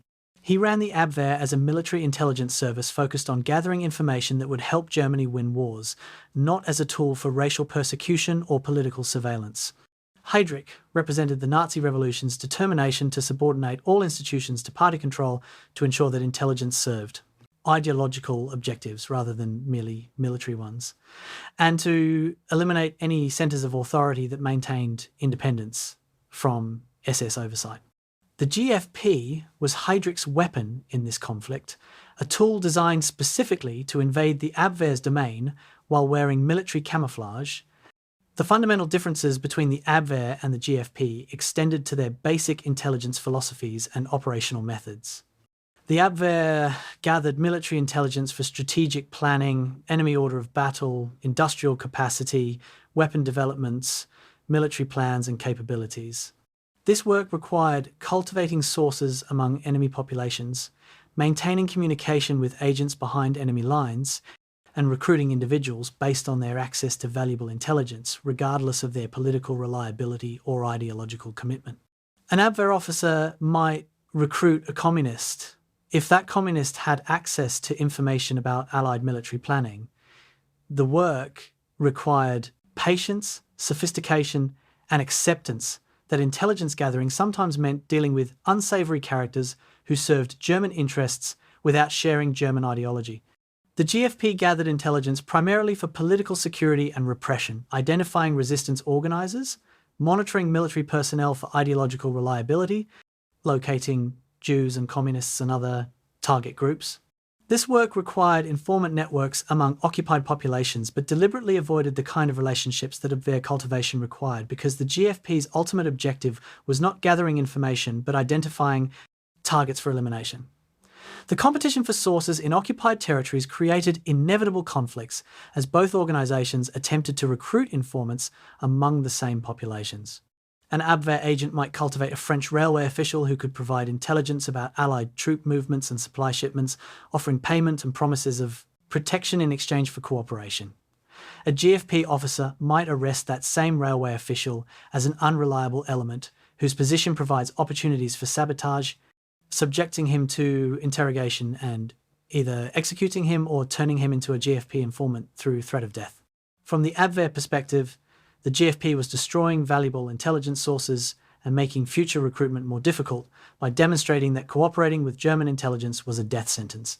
From the GFP perspective, the Abwehr was compromising security by maintaining relationships with individuals whose loyalty was questionable and whose continued liberty represented an unacceptable risk. Both perspectives had merit within their respective organisational missions, but the conflict meant that German intelligence work in occupied territories was often counterproductive, as different organisations sabotaged each other's operations. June 14th, 1941, 8 days before Operation Barbarossa launches the invasion of the Soviet Union, Hitler signs a series of orders that will define the character of the Eastern Front campaign. Among these is an order significantly expanding GFP authority in the upcoming Soviet campaign, authorising immediate execution of Soviet political commissars, Communist Party officials, and Jews in state or party positions. The order explicitly exempts Wehrmacht and GFP personnel from prosecution for crimes committed against Soviet civilians, creating a legal framework for atrocities on an unprecedented scale. Canaris reads this order and understands immediately that it represents a fundamental transformation of the war from conventional military conflict to ideological extermination campaign. He drafts objections, arguing that such policies violate international law, will provoke Soviet resistance rather than encouraging surrender, and will compromise Germany's moral standing in the world. His objections are forwarded through Wehrmacht channels to Hitler and are dismissed without serious consideration. The Eastern Front orders make explicit what had been implicit in Poland. GFP operations are not constrained by military law or international conventions, but serve ideological objectives that supersede traditional military intelligence work. November 8th, 1942, near El Alamein in North Africa. An incident that exemplifies how the Canaris-Heydrich conflict played out at the operational level thousands of miles from Berlin headquarters. An Abwehr officer named Major Hans Schmidt has established an effective intelligence network among Arab informants who provide information about British force dispositions, supply movements, and operational planning. Schmidt is a professional intelligence officer who joined the Abwehr in 1936 and has built his network through years of cultivation, offering payment, protection, and respect to sources who risk their lives, providing intelligence. A GFP unit arrives in the rear area and begins investigating security among German forces, including checking the reliability of intelligence sources and informants. They arrest 2 of Schmidt's key informants, interrogate them using torture to determine whether they are actually British double agents, and execute them without consulting Schmidt or examining the intelligence they had provided that proved accurate and valuable. Schmidt protests to his Abwehr superiors that the GFP has destroyed years of intelligence work, compromised his remaining sources who now fear similar treatment, and undermined German intelligence capabilities based on ideological suspicion rather than evidence of betrayal. His protest is forwarded to Canaris, who forwards it to Wehrmacht Command, which sends it to the RSHA where it dies without response. Major Schmidt requests transfer out of intelligence work entirely, his effectiveness destroyed by an organisation that views Abwehr cultivation methods as security risks. The systematic expansion of GFP authority at the Abwehr's expense occurred through a series of orders issued between 1940 and 1943 that gradually transferred counterintelligence functions from military to SS control. A 1940 order authorised GFP to investigate any personnel in occupied territories, technically requiring coordination with military commands, but in practice operating independently. A 1941 order expanded GFP authority to conduct surveillance of Wehrmacht personnel for defeatism and undermining of fighting spirit, explicitly authorising political monitoring of soldiers and officers that the Abwehr considered outside legitimate security operations. A 1942 order authorised GFP to assume responsibility for counterintelligence operations in rear areas, directly encroaching on traditional Abwehr functions. Each order was presented as a necessary security measure, a temporary expansion of authority required by wartime conditions, but the cumulative effect was to systematically transfer intelligence functions from an organisation answerable to Wehrmacht generals to an organisation answerable to Himmler and the SS. Canaris's resistance to this process was constrained by the political realities of Nazi Germany and his own complicated relationship with the regime he served. He was not a resistance figure in any simple sense. He led an organisation that provided intelligence, supporting German military operations. He did not oppose the war or Germany's territorial expansion, and he facilitated many operations that enabled Nazi conquest. But he maintained some independence of thought and action, harboured officers who would later participate in anti-Hitler conspiracies, and attempted to preserve some space where professional military competence could operate according to its own standards, rather than being completely subordinated to ideological control. His protection of some Jews and political opponents, his warnings to foreign intelligence services about specific Nazi operations, and his attempts to limit Wehrmacht involvement in atrocities have led some historians to view him sympathetically. Others point out that these limited actions did not prevent the organisation he led from enabling aggressive war and supporting a genocidal regime. The complexity of Canaris's position reflects the complexity of institutional resistance within totalitarian systems. Even limited opposition required personal courage. But such limited opposition also enabled the system to function by providing a facade of traditional professional standards. February 18, 1944, Canaris is removed as chief of the Abwehr, replaced by an SS officer, and the organization is absorbed into the RSHA as Amtmil, the Military Intelligence Office, now under direct SS control. The formal dissolution of the Abwehr as an independent military intelligence service represents Heydrich's posthumous victory. He was assassinated in Prague in 1942, but the institutional architecture he built continued expanding after his death. Many Abwehr officers are transferred into GFP and other SS intelligence organizations, bringing their professional skills but now operating within an institutional framework where ideological objectives explicitly supersede professional intelligence standards. Some Abwehr officers resist requesting transfers to regular Wehrmacht combat units or retirement. Some join the expanding anti-Hitler conspiracy that will culminate in the July 20th, 1944 assassination attempt. Their alienation from the regime fueled in part by watching their professional organization destroyed and absorbed into SS apparatus. Canaris himself enters a limbo period where he is given nominal positions without real authority, monitored constantly by the GFP and Gestapo who suspect his loyalties, and eventually arrested after the failed July plot, though his direct involvement is never proven. April 9th, 1945, Flossenburg concentration camp, as the war enters its final month. Wilhelm Canaris is executed by hanging, along with other participants in anti-Hitler conspiracies, on direct orders from Hitler, who remained obsessed with punishing the July 20th plotters even as his regime collapsed around him. The execution represents the final defeat in the intelligence wars that defined Canaris's tenure as Abwehr chief. He lost the bureaucratic battles to preserve the Abwehr's independence, lost the struggle to maintain some space where professional competence could operate distinct from ideological control, and ultimately lost his life because he was associated, however ambiguously, with resistance to the regime he served. The Geheime Feldpolizei, which played a significant role in investigating the July 20th conspiracy and hunting its participants, survives Canaris by less than a month before it too dissolves in the general collapse of the Nazi state. But where the Abwehr's dissolution is documented in orders and organizational charts, the GFP's dissolution occurs through document destruction, identity falsification, and the successful melting away of its personnel into the chaos of defeated Germany. The Canaris conflict reveals how the Geheime Feldpolizei functioned not just as an instrument of occupation and terror in conquered territories, but as a weapon in internal Nazi power struggles. The organization's ability to arrest Abwehr agents, compromise Abwehr operations, and gradually assume Abwehr functions served Himmler's objective of bringing all intelligence and security functions under SS control. The conflict demonstrates how Nazi Germany's deliberately chaotic institutional structure could be exploited by ruthless actors to expand their own power while destroying potential rivals. And the conflict shows how professional expertise and institutional tradition provided limited and ultimately ineffective resistance to ideological radicalization within a totalitarian system. Canaris tried to preserve space for professional military intelligence work operating according to its own standards. The GFP represented the triumph of ideological commitment over professional standards, the subordination of competence to political reliability, and the victory of terror over traditional intelligence methods. The Admiral lost his struggle, his organization, and his life.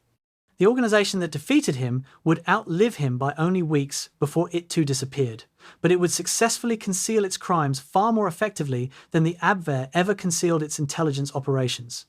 June 22nd, 1941. 03:15 hours, the German-Soviet border, along a front stretching from the Baltic to the Black Sea. As 3 million German soldiers begin the largest military operation in human history, 120 Geheime Feldpolizei Gruppen cross into Soviet territory behind the advancing combat formations. In a command post near the Lithuanian border, a GFP officer named Hans Keller opens a sealed envelope containing operational orders that have been distributed only on the morning of the invasion, maintaining security until the last possible moment. The orders are unlike anything Keller encountered during his service in Poland and France. They authorize immediate execution of Soviet political commissars attached to Red Army units, Communist Party officials at all levels of government, Jews holding positions in party or state apparatus, and what the orders describe as Asiatic inferiors in positions of authority. The euphemistic language barely conceals the reality. Keller and his unit are being ordered to participate in mass murder on a scale that makes previous operations seem restrained by comparison. The orders invoke the framework of Judeo-Bolshevism, explaining that the Soviet state is a Jewish creation that uses Russian slaves to threaten European civilization, and that eliminating its leadership is not crime but self-defense. Keller, who joined the GFP from the Kripo in Berlin and has participated in security operations that included torture and execution, nonetheless feels a moment of hesitation before the scope of what is being demanded. The moment passes. He folds the orders, places them in his briefcase, and begins planning how his unit will implement them. The expansion of GFP operations on the Eastern Front represented a qualitative transformation from security operations to direct participation in genocide.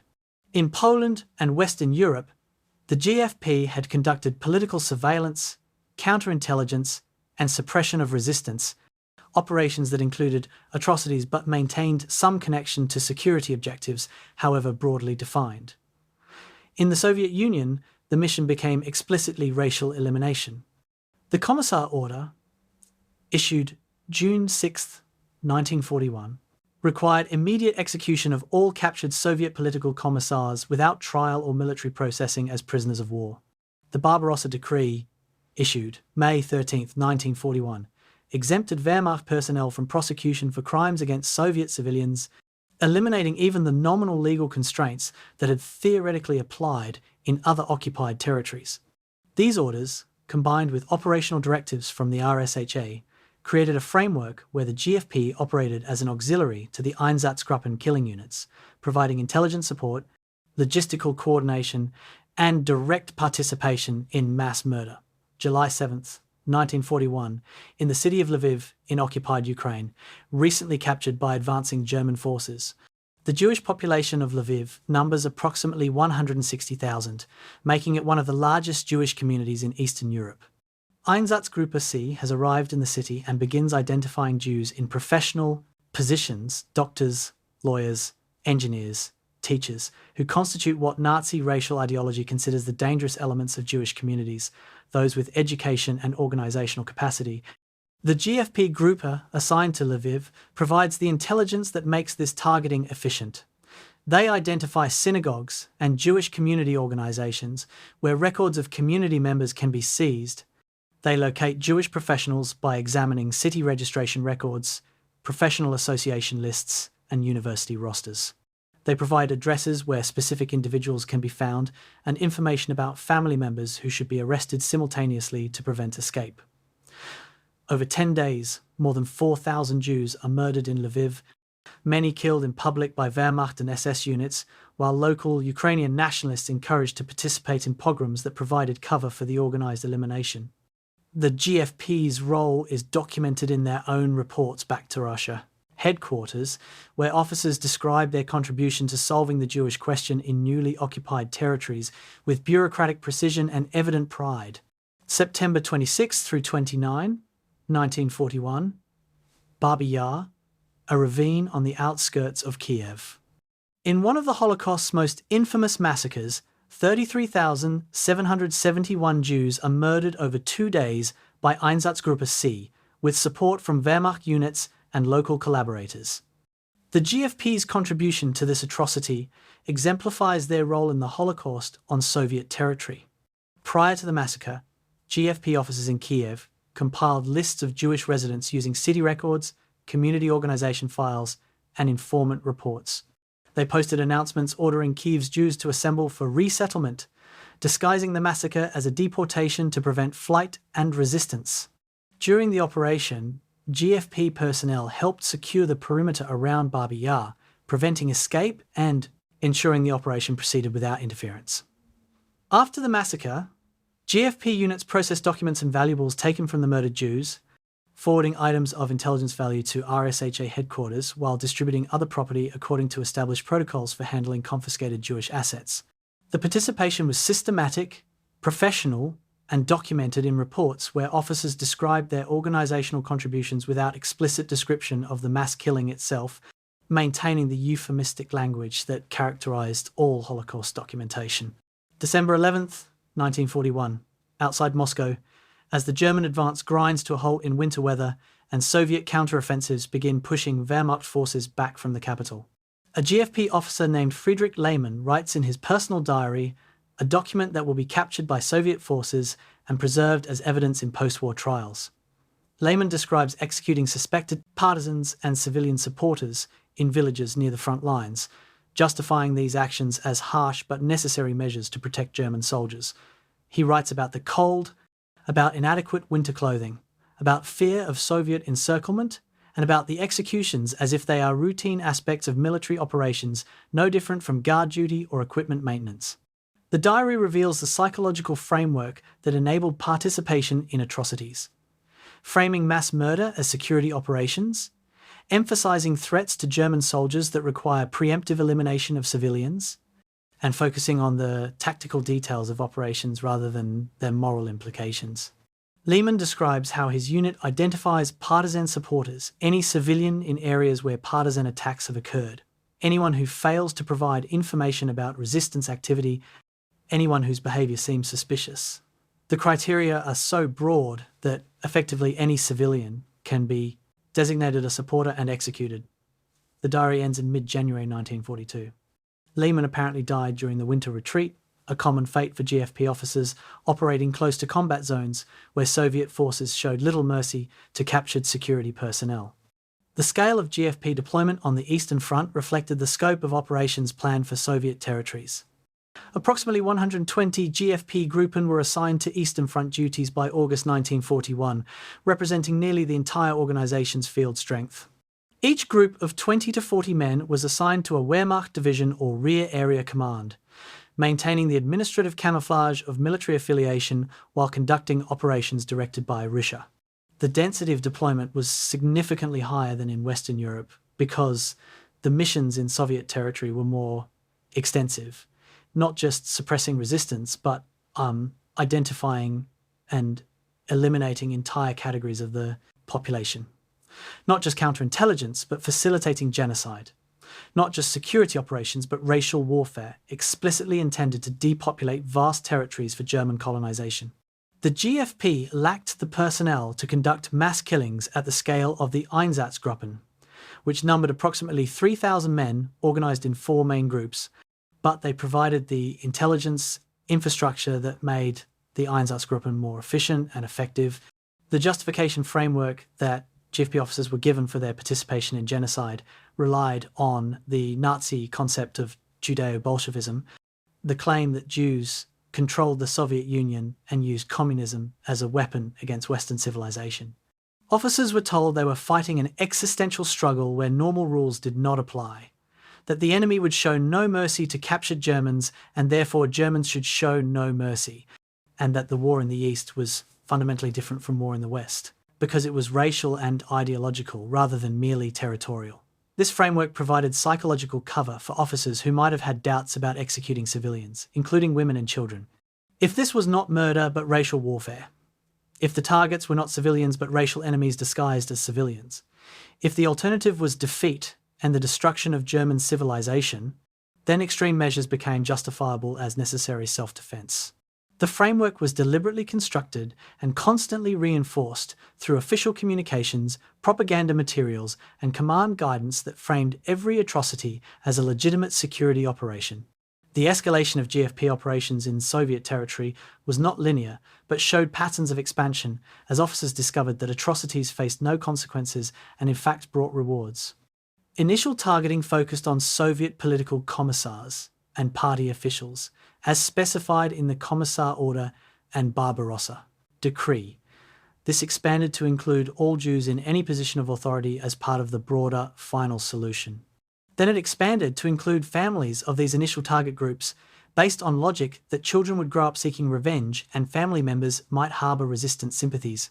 Then it expanded to include entire communities where partisan activity had occurred or where resistant sympathies were suspected, applying collective punishment on a massive scale. By 1942, the categories had become so broad that effectively any Soviet civilian could be targeted, and GFP officers in field reports noted their success in eliminating hundreds or thousands of people per month with language that suggested routine administrative work rather than mass murder. The escalation was enabled by the absence of any institutional checks. Wehrmacht commanders who objected were ignored. RSHA headquarters encouraged more aggressive measures, and Hitler personally approved increasingly radical policies as the war turned against Germany. The question of how professional police detectives and intelligence officers rationalized participating in genocide remains disturbing and difficult to fully answer. Some GFP officers were committed National Socialists who genuinely believed in the racial ideology justifying extermination. Others were careerists who participated because refusing would damage their careers, while compliance brought promotions and decorations. Some focused on technical aspects of their work, gathering intelligence, organising operations while compartmentalising the ultimate purposes to which their work contributed. Many used cognitive frameworks that denied the humanity of victims, describing Jews and Soviets in dehumanising language that made killing them psychologically easier. The group dynamics of units where atrocity became normalised played a significant role. Officers who might have refused individual participation found it harder to dissent when their entire unit was involved, and dissent would mark them as weak or ideologically unreliable. The gradual escalation helped. Officers who became accustomed to smaller atrocities found the psychological barrier to larger ones had been lowered. And the complete absence of accountability, no legal consequences, no career damage, often positive recognition for successful operations removed institutional barriers that might have constrained individual conscience. What happened to GFP officers who refused to participate in killings remains murky because the organisation kept minimal records and those that existed were mostly destroyed. Some accounts from post-war testimony suggest that officers could request transfer to regular Wehrmacht units without facing execution or imprisonment, though such requests damaged careers and led to assignment to high-casualty frontline positions. Other accounts suggest that refusal was interpreted as evidence of political unreliability and led to investigation by the Gestapo. The truth likely varied depending on timing, location, and the specific commanders involved. What seems clear is that refusal was possible, but costly, and very few GFP officers chose that path. The overwhelming majority participated, some enthusiastically and some reluctantly, but all complicitly, in operations that killed hundreds of thousands of Soviet civilians and contributed to the industrial genocide that defined Nazi occupation of Eastern Europe. The Geheime Feldpolizei on the Eastern Front crossed from security operations into direct participation in the Holocaust, and they did so as an organisation with systematic methods, clear command guidance, and professional competence applied to genocide. March 3rd, 1942, near Minsk, in occupied Belarus. Wehrmacht General Max von Schenkendorf, commander of the rear area for Army Group Center, reads reports that detail Geheime Feldpolizei operations in his area of responsibility over the previous month. The reports describe mass executions of civilians, destruction of villages suspected of harbouring partisans, and reprisal operations where hundreds are killed in response to attacks on German forces. Von Schenkendorf is not squeamish about security operations. He has authorised anti-partisan campaigns that killed thousands, but something in these reports troubles him. The GFP operations show no evidence of discriminating between active resistance fighters and civilians who happen to live in areas where partisans operate. The proportion of women and children killed suggests that these are not targeted security operations, but rather indiscriminate terror. He drafts a formal protest to higher headquarters, arguing that such operations violate military law, serve no legitimate security purpose, and strengthen partisan resistance by convincing civilians that cooperation with German forces means death. His protest is forwarded through Wehrmacht channels to OKW, the Armed Forces High Command, which sends it to Russia for response. Himmler's reply is curt. Security operations in occupied territories are conducted under special authorities that supersede military law.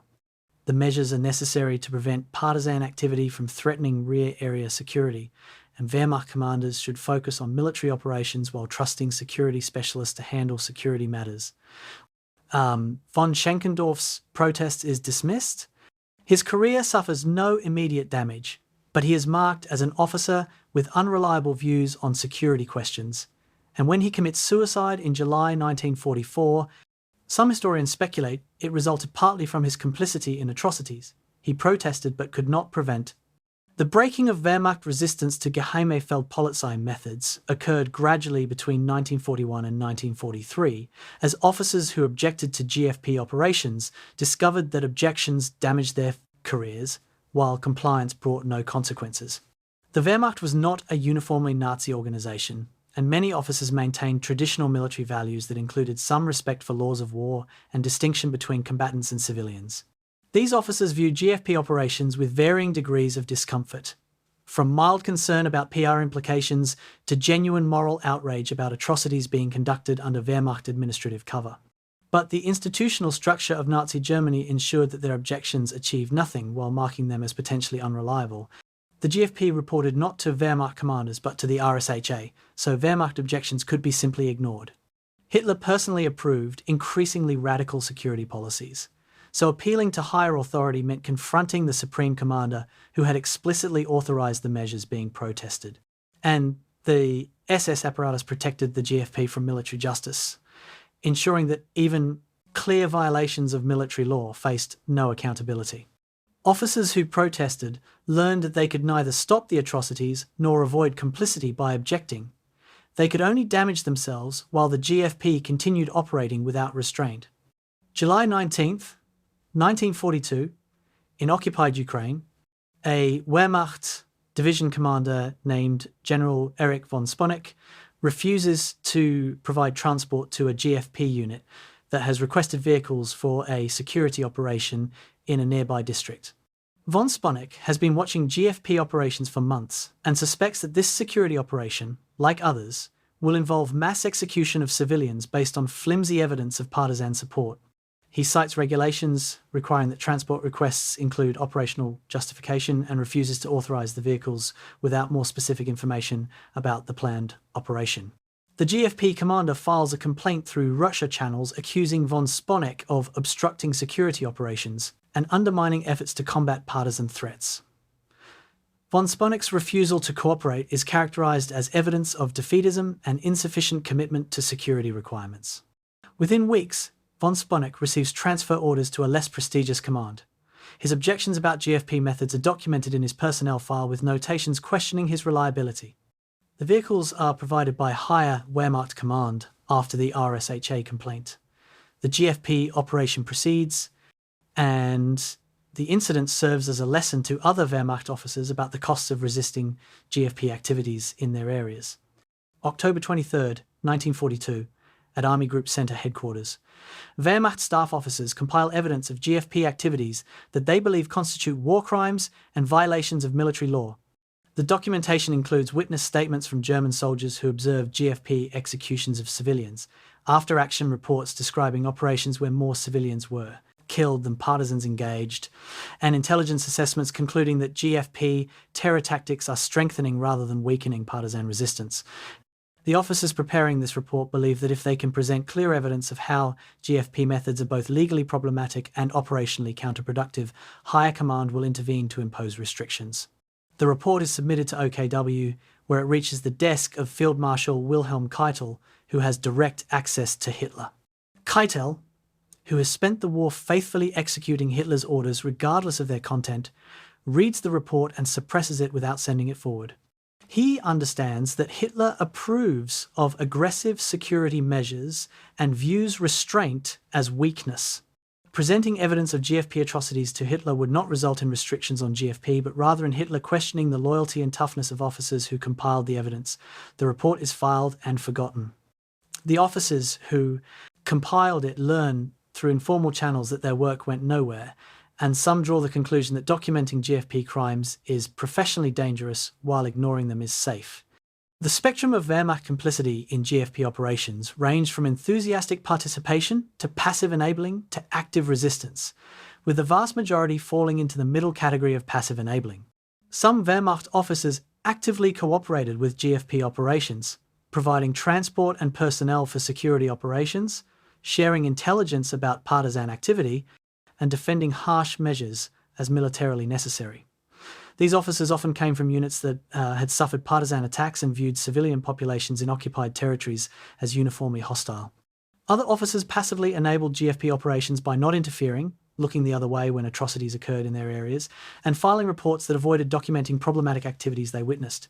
This passive complicity was the most common response because it avoided conflict with the SS apparatus, while allowing officers to maintain psychological distance from atrocities they knew were occurring. A small minority actively resisted by refusing cooperation, documenting crimes, and protesting through official channels. These officers paid professional prices for their resistance and achieved little practical effect in limiting GFP activities. January 27, 1943, at Wehrmacht headquarters, in the aftermath of the Stalingrad disaster, where an entire German army has been destroyed. As the Wehrmacht processes the catastrophic defeat and begins planning defensive operations, personnel decisions reflect a pattern that has been developing for months.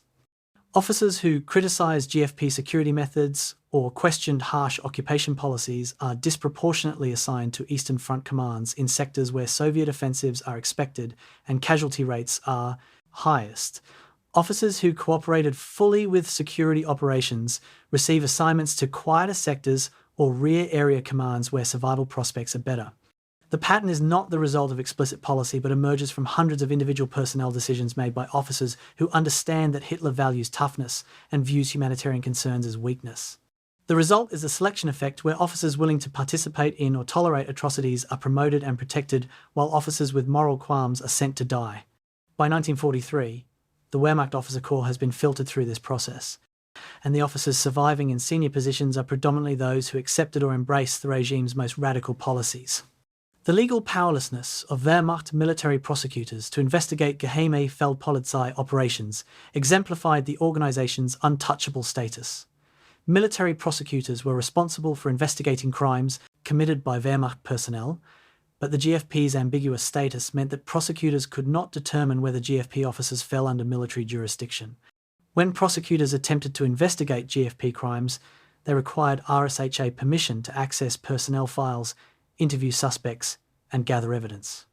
The RSHA never granted such permission, arguing that GFP operations were security matters outside military judicial authority. This created a legal black hole where GFP personnel committed what were clearly crimes under military law but could not be prosecuted because they operated under SS authority, while simultaneously they could not be prosecuted under SS legal frameworks because they wore Wehrmacht uniforms and were nominally part of military command structures. The prosecutors who attempted to navigate this ambiguity faced career damage, official reprimands for exceeding their authority, and the frustration of watching crimes go uninvestigated while their legal challenges were dismissed as bureaucratic technicalities. The breaking point for Wehrmacht institutional resistance came not from any single dramatic moment, but from the cumulative effect of hundreds of confrontations where Wehrmacht objections were dismissed, protesters were punished, and the GFP continued operating with increasing impunity. By mid-1943, most Wehrmacht commanders had accepted GFP authority as fact, regardless of their personal views about GFP methods. They provided the requested logistical support, filed the required reports, and avoided asking questions about operations they knew were occurring in their areas. This acceptance represented not agreement with GFP methods, but recognition that resistance was futile and costly. The Wehrmacht as an institution had lost the battle to maintain even minimal legal constraints on security operations in occupied territories. The organisation that had begun the war claiming to uphold military honour and the laws of war had become administratively complicit in genocide through its provision of support to the GFP and its unwillingness to confront the SS apparatus, even when that apparatus was conducting operations that violated every principle of military law. The few Wehrmacht officers who maintained resistance throughout the war often ended up joining the conspiracy that culminated in the July 20th, 1944 assassination attempt against Hitler. Officers like Henning von Tresckow, who opposed security policies in his capacity as a staff officer at Army Group Center, concluded that reform from within was impossible and that only removing Hitler could end the atrocities. The GFP's untouchable status and the Wehrmacht's inability to constrain it served as evidence that the entire regime was beyond redemption and must be overthrown. These officers recognized that they had become complicit in monstrous crimes despite their objections, that Wehrmacht involvement in Holocaust and occupation terror had destroyed any moral legitimacy their institution might claim, and that the only path to redemption was eliminating the regime they served. Their conspiracy failed, many were executed, and their resistance demonstrated both the courage of individuals who tried to stop the machinery of atrocity and the tragic insufficiency of such resistance within a totalitarian system designed to prevent effective opposition. The Wehrmacht broke not because individual officers lacked moral sense, but because institutional structures in Nazi Germany ensured that moral objections faced overwhelming barriers while cooperation faced no obstacles. The GFP's power derived not just from SS backing, but from a system where objecting to atrocity was more dangerous than participating in it, where documenting crimes earned punishment while committing them earned promotions, and where the legal ambiguity that camouflaged the GFP also prevented any institutional check on its activities. By the time Wehrmacht commanders recognized how completely their institution had become complicit in the GFP's crimes, they were so deeply implicated that exposing GFP atrocities would expose Wehrmacht complicity. The breaking of the Wehrmacht was not a dramatic surrender, but a gradual process of erosion, where each compromise enabled the next, until institutional resistance had effectively disappeared, and the Wehrmacht had become an administrative facilitator for organizations conducting genocide under military cover. Summer 1942. Deep in the forests of Belarus, where Soviet partisan units have established bases from which they harass German supply lines, ambush patrols, and gather intelligence for Red Army commands. A partisan commander named Konstantin Volkov leads a unit of approximately 150 fighters, including Red Army soldiers who escaped encirclement, local volunteers, and NKVD officers sent behind German lines to organize resistance. Volkov knows that his greatest advantage is not weaponry. His unit has mostly captured German arms and whatever they can steal, but rather the support of the local population that provides food, intelligence about German movements, and warnings about security sweeps. In villages throughout his operating area, people who have watched the Germans execute neighbours for suspected partisan support have concluded that cooperation with the Germans offers no safety, while partisan resistance offers at least the possibility of revenge and eventual liberation. The Germans, through their brutal security operations conducted by the GFP and SS, have created exactly the conditions that sustain partisan resistance. Each village burned, each execution of hostages, each arrest of civilians on suspicion of partisan sympathies convinces more people that survival requires opposing the occupation rather than accommodating it. Volkov's unit grows steadily throughout 1942, not because of Soviet propaganda, but because German terror operations create an endless supply of recruits who have lost families and homes and now have nothing left to lose. The Geheime Feldpolizei's approach to anti-partisan operations was shaped by Nazi racial ideology that viewed Slavic populations as subhuman and partisan resistance, as racial criminality requiring elimination rather than as military opposition requiring defeat. This ideological framework led to methods that were both morally catastrophic and operationally counterproductive, strengthening resistance while claiming to suppress it. The basic GFP doctrine for combating partisans relied on collective punishment and mass reprisals that made no meaningful distinction between armed partisans and civilian populations in areas where partisans operated. When partisans attacked German forces, the GFP response was to punish nearby villages through executions, arrests, and destruction, operating under the theory that populations supporting partisans must be terrorized into withdrawing that support. This theory failed to account for the reality that populations had no ability to control partisan operations, even if they wanted to, and that terror operations convinced civilians that Germans were existential enemies who would kill them regardless of their actions. August 7th, 1942, Operation Cottbus, a large-scale anti-partisan sweep in the Bobruisk area of Belarus, involving Wehrmacht security divisions, SS units, and GFP coordination. The operation lasts 24 days and covers approximately 10,000 square kilometres, aiming to clear an area where partisan activity has disrupted German rear area security and threatened supply lines. The German after-action reports, preserved in captured documents, reveal the operation's actual character. German forces report killing 4,500 people during the operation, but only 492 are identified as armed partisans actually engaged in combat. The remainder are described as suspected partisan supporters, bandit accomplices, and racially inferior elements, euphemisms for civilians executed during village sweeps. The operation destroys 94 villages completely, arrests thousands for forced labor deportation to Germany, and depopulates large areas through a combination of killing and forced displacement. The German reports claim the operation as a success based on the number of people killed and villages destroyed. What the reports do not mention is that partisan activity in the region increases after Operation Cottbus because the surviving population, which has lost homes and relatives, provides more support to partisans than before. October 14, 1942, in occupied Ukraine, a GFP group conducts an operation that exemplifies their anti-partisan methods and demonstrates why those methods strengthened resistance rather than suppressing it. Intelligence indicates that a partisan unit passed through a specific village 3 days previously, probably receiving food and shelter from villagers. The GFP arrests the village elder and several other men identified by informants as community leaders, torturing them to identify who provided food to the partisans and who knew of their presence without reporting it to German authorities. The interrogations, conducted using beatings, burning, and threats against family members, produced numerous confessions from men saying whatever they believe their torturers want to hear. Based on these confessions, the GFP executes 23 villagers as partisan supporters, including the original arrestees and individuals they named under torture. The executions are conducted publicly in the village square, intended to intimidate the remaining population into refusing cooperation with partisans. 2 weeks later, partisan activity in the area increases because young men from the village have fled to join partisan units after watching German forces execute their relatives. The remaining villagers, who previously might have provided intelligence to Germans about partisan movements, now refuse all cooperation out of fear and hatred. The GFP files a report claiming successful suppression of partisan support network.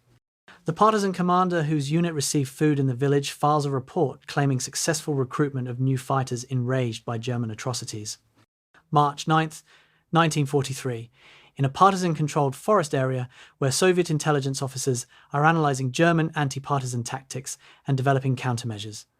The analysis concludes that German brutality is the partisan movement's greatest recruitment tool and recommends that partisans ensure that occupied populations witness German atrocities that will radicalise attitudes against the occupation.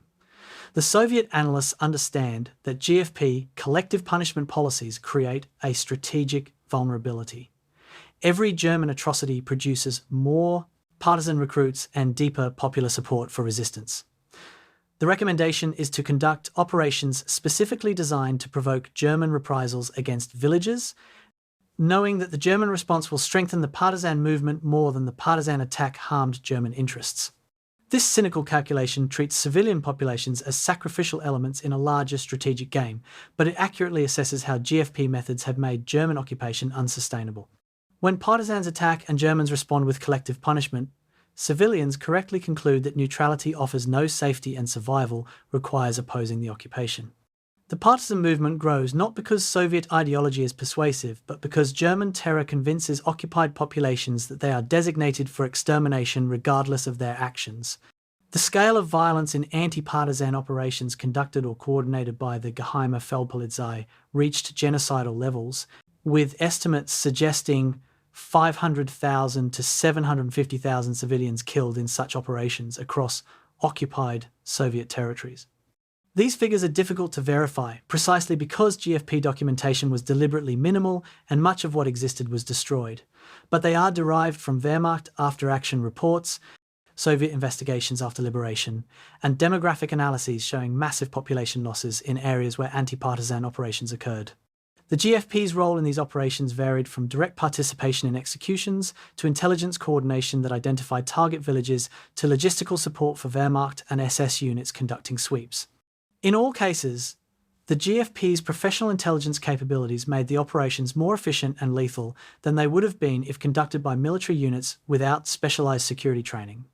The GFP identified partisan support networks through interrogation and informant networks, analysed patterns of partisan activity to predict where sympathisers lived, and provided lists of names and addresses that enabled targeted rather than random killing.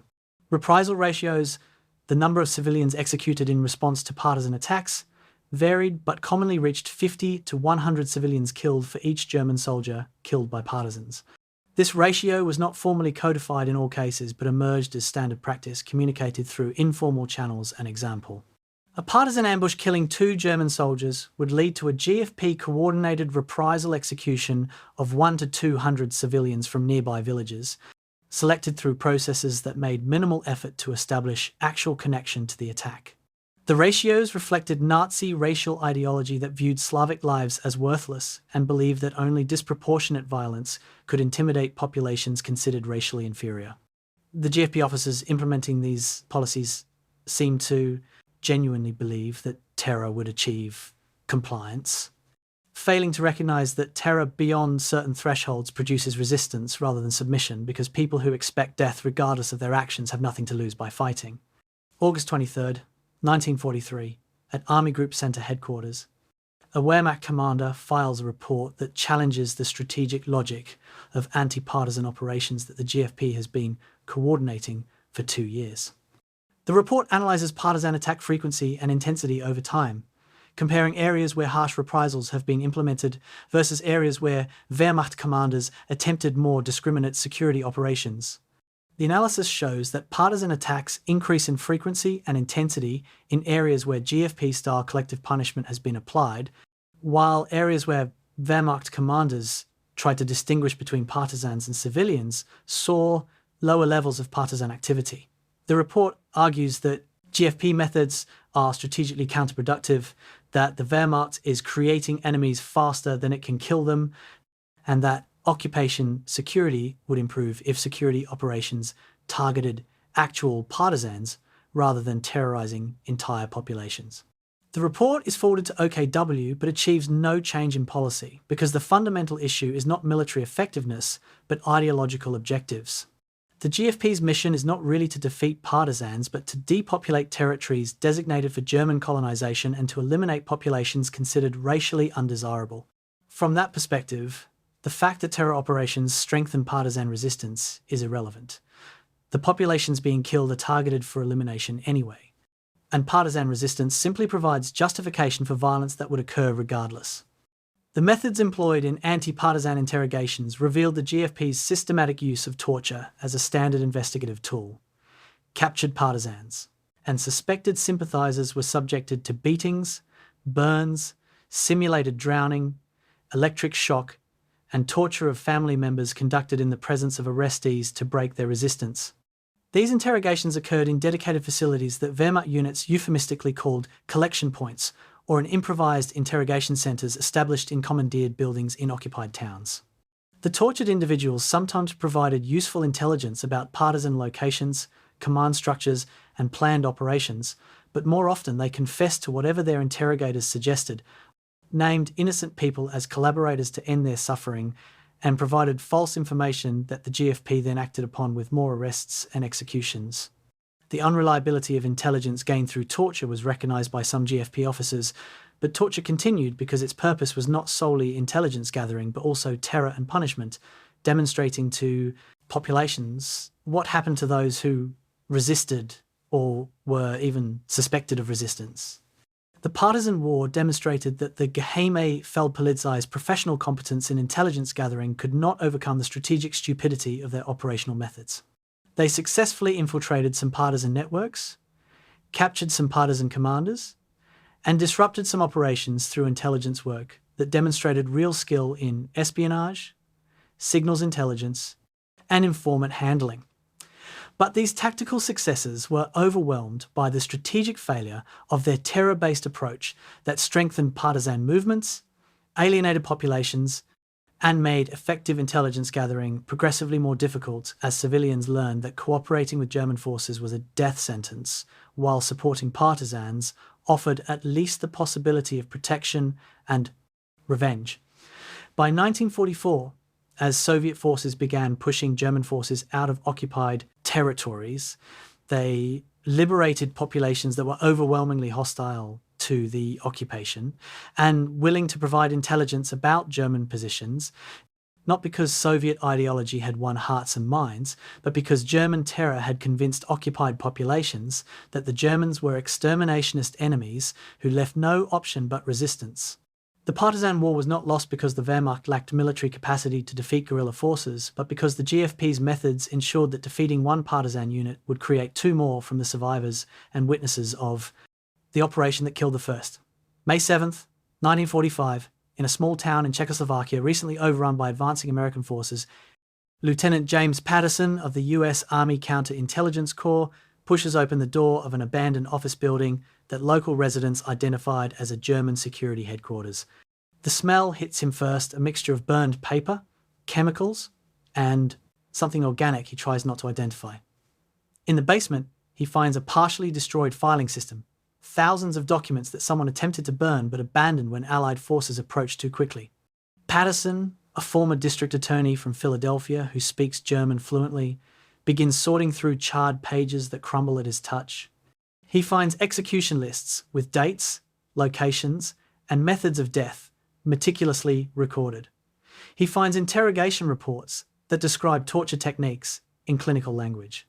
He finds correspondence between field units and headquarters in Berlin discussing special treatment and executive measures in terms that clearly mean murder.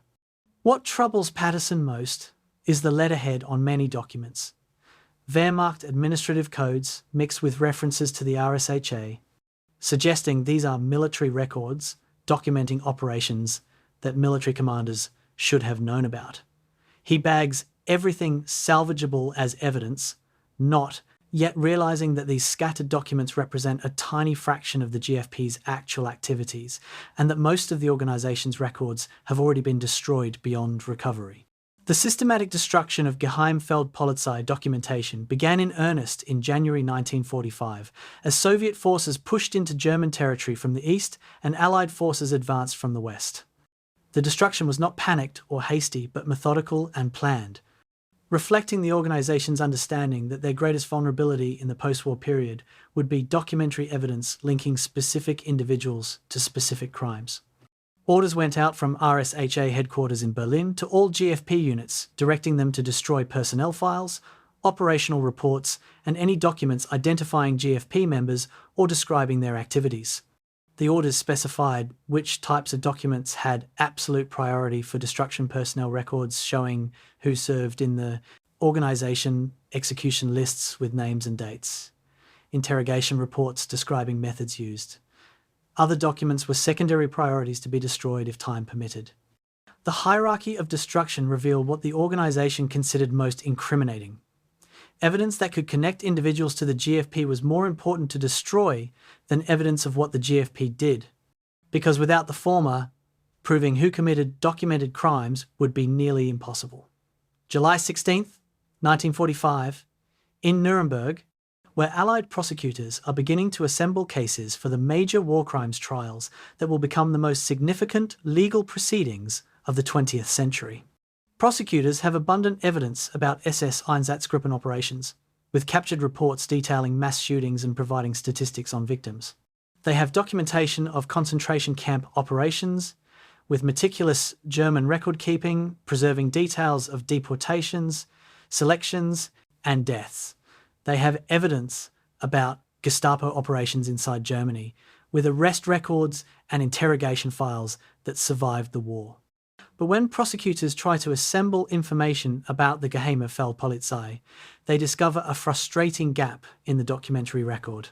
References to GFP units appear in Wehrmacht operational reports and in Rischer organizational charts, confirming the organization existed, but details about what specific units did, who commanded them, and how they operated are largely absent.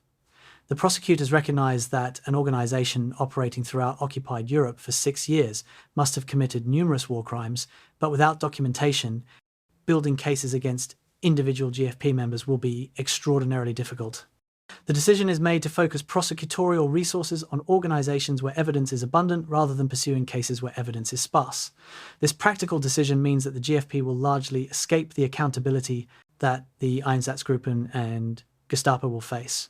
September 23rd, 1945, in Poland, where survivors are providing testimony to investigators about atrocities they witnessed during the occupation.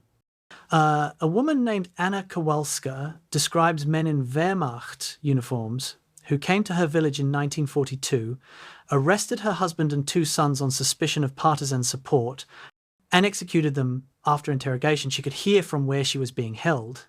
She describes the uniforms as field grey, standard Wehrmacht issue, and she remembers one man wore a small cuff title that she did not understand. The investigator, a Polish officer working with Soviet authorities, initially classifies this as a Wehrmacht war crime, not realizing that the cuff title probably said GFP and that the perpetrators were not regular Wehrmacht soldiers.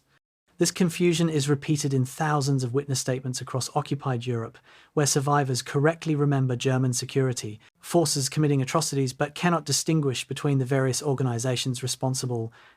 The Wehrmacht camouflage that made the GFP effective during the war continues to protect its members after the war by obscuring their organizational identity. Without clear documentation identifying units and personnel, witness testimony alone cannot establish which organization was responsible for specific crimes, and prosecutors struggle to build cases that can meet legal standards of proof. March 3rd, 1946, British investigators in their occupation zone discover that a man living under the name Hans Müller, claiming to be a former Wehrmacht supply officer who spent the war processing requisitions in rear areas, is actually Hans Keller, a GFP group commander who operated in occupied Soviet territories from 1941 through 1944. The discovery occurs not through systematic investigation, but through chance recognition by a German refugee who served in the same area and recognized Keller despite his assumed identity. When interrogated, Keller admits his GFP service but claims he conducted routine counterintelligence work, never participated in executions, and has no knowledge of war crimes. Without documentary evidence to contradict his claims, prosecutors cannot prove his actual activities.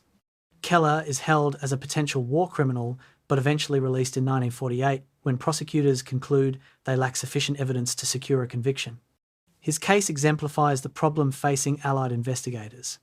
They know thousands of GFP members are living under false identities or concealing their actual wartime service, but without documentation, distinguishing between those who participated in atrocities and those who conducted relatively benign security work is nearly impossible.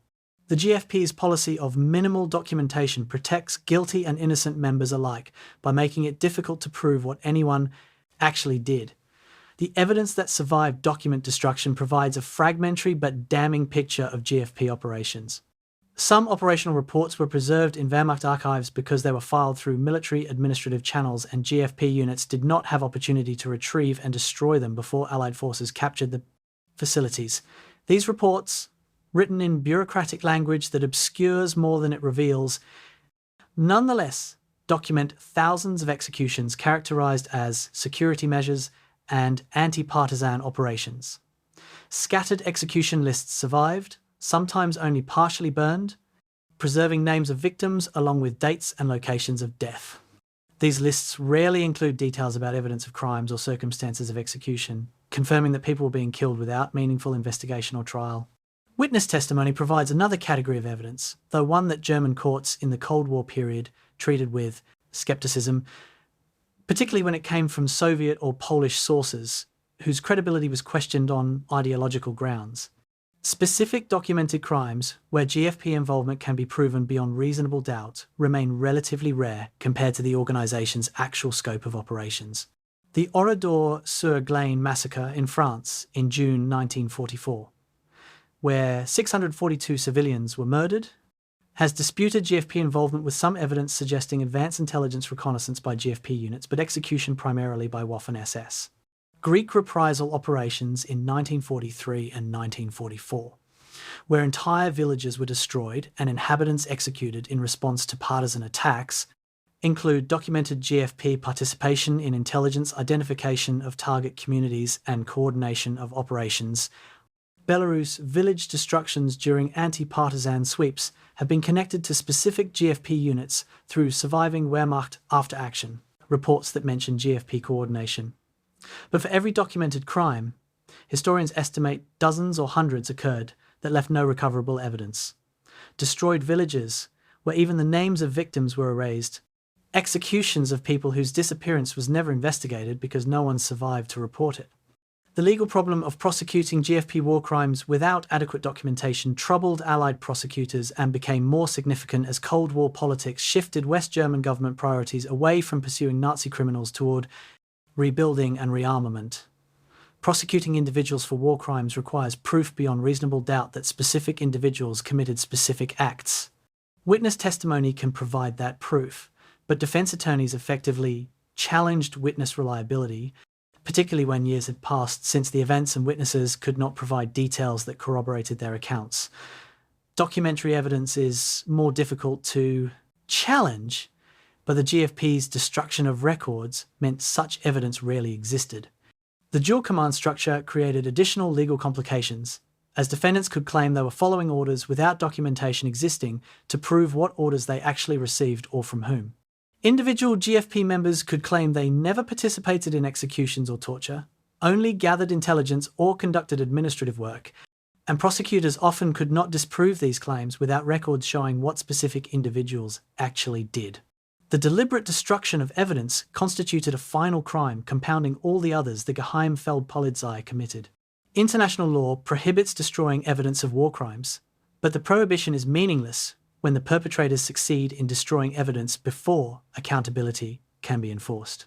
The GFP's success in erasing most documentation of their activities meant that post-war justice was incomplete at best, with hundreds of war criminals escaping accountability simply because their crimes could not be proven.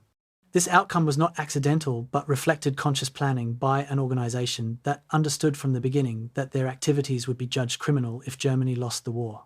The minimal documentation policy during operations and systematic destruction of remaining records in the war's final months served a single purpose: enabling perpetrators to escape justice by eliminating evidence of their identities and actions. The scattered documents that survived provide windows into operations that suggest the scale of activities that were successfully erased. A partially burned logbook from a GFP unit operating in Ukraine records 63 executions in a single month, listed by dates with minimal details, execution of partisan supporters, followed by numbers. A captured interrogation report describes techniques used to extract information from a suspected resistance member, documenting torture with clinical precision while using euphemisms to describe what was actually done. A personnel file that escaped destruction shows a GFP officer's career progression, including commendations for successful security operations and citations for contributions to anti-partisan warfare, with language that clearly indicates participation in mass violence without explicitly stating what occurred.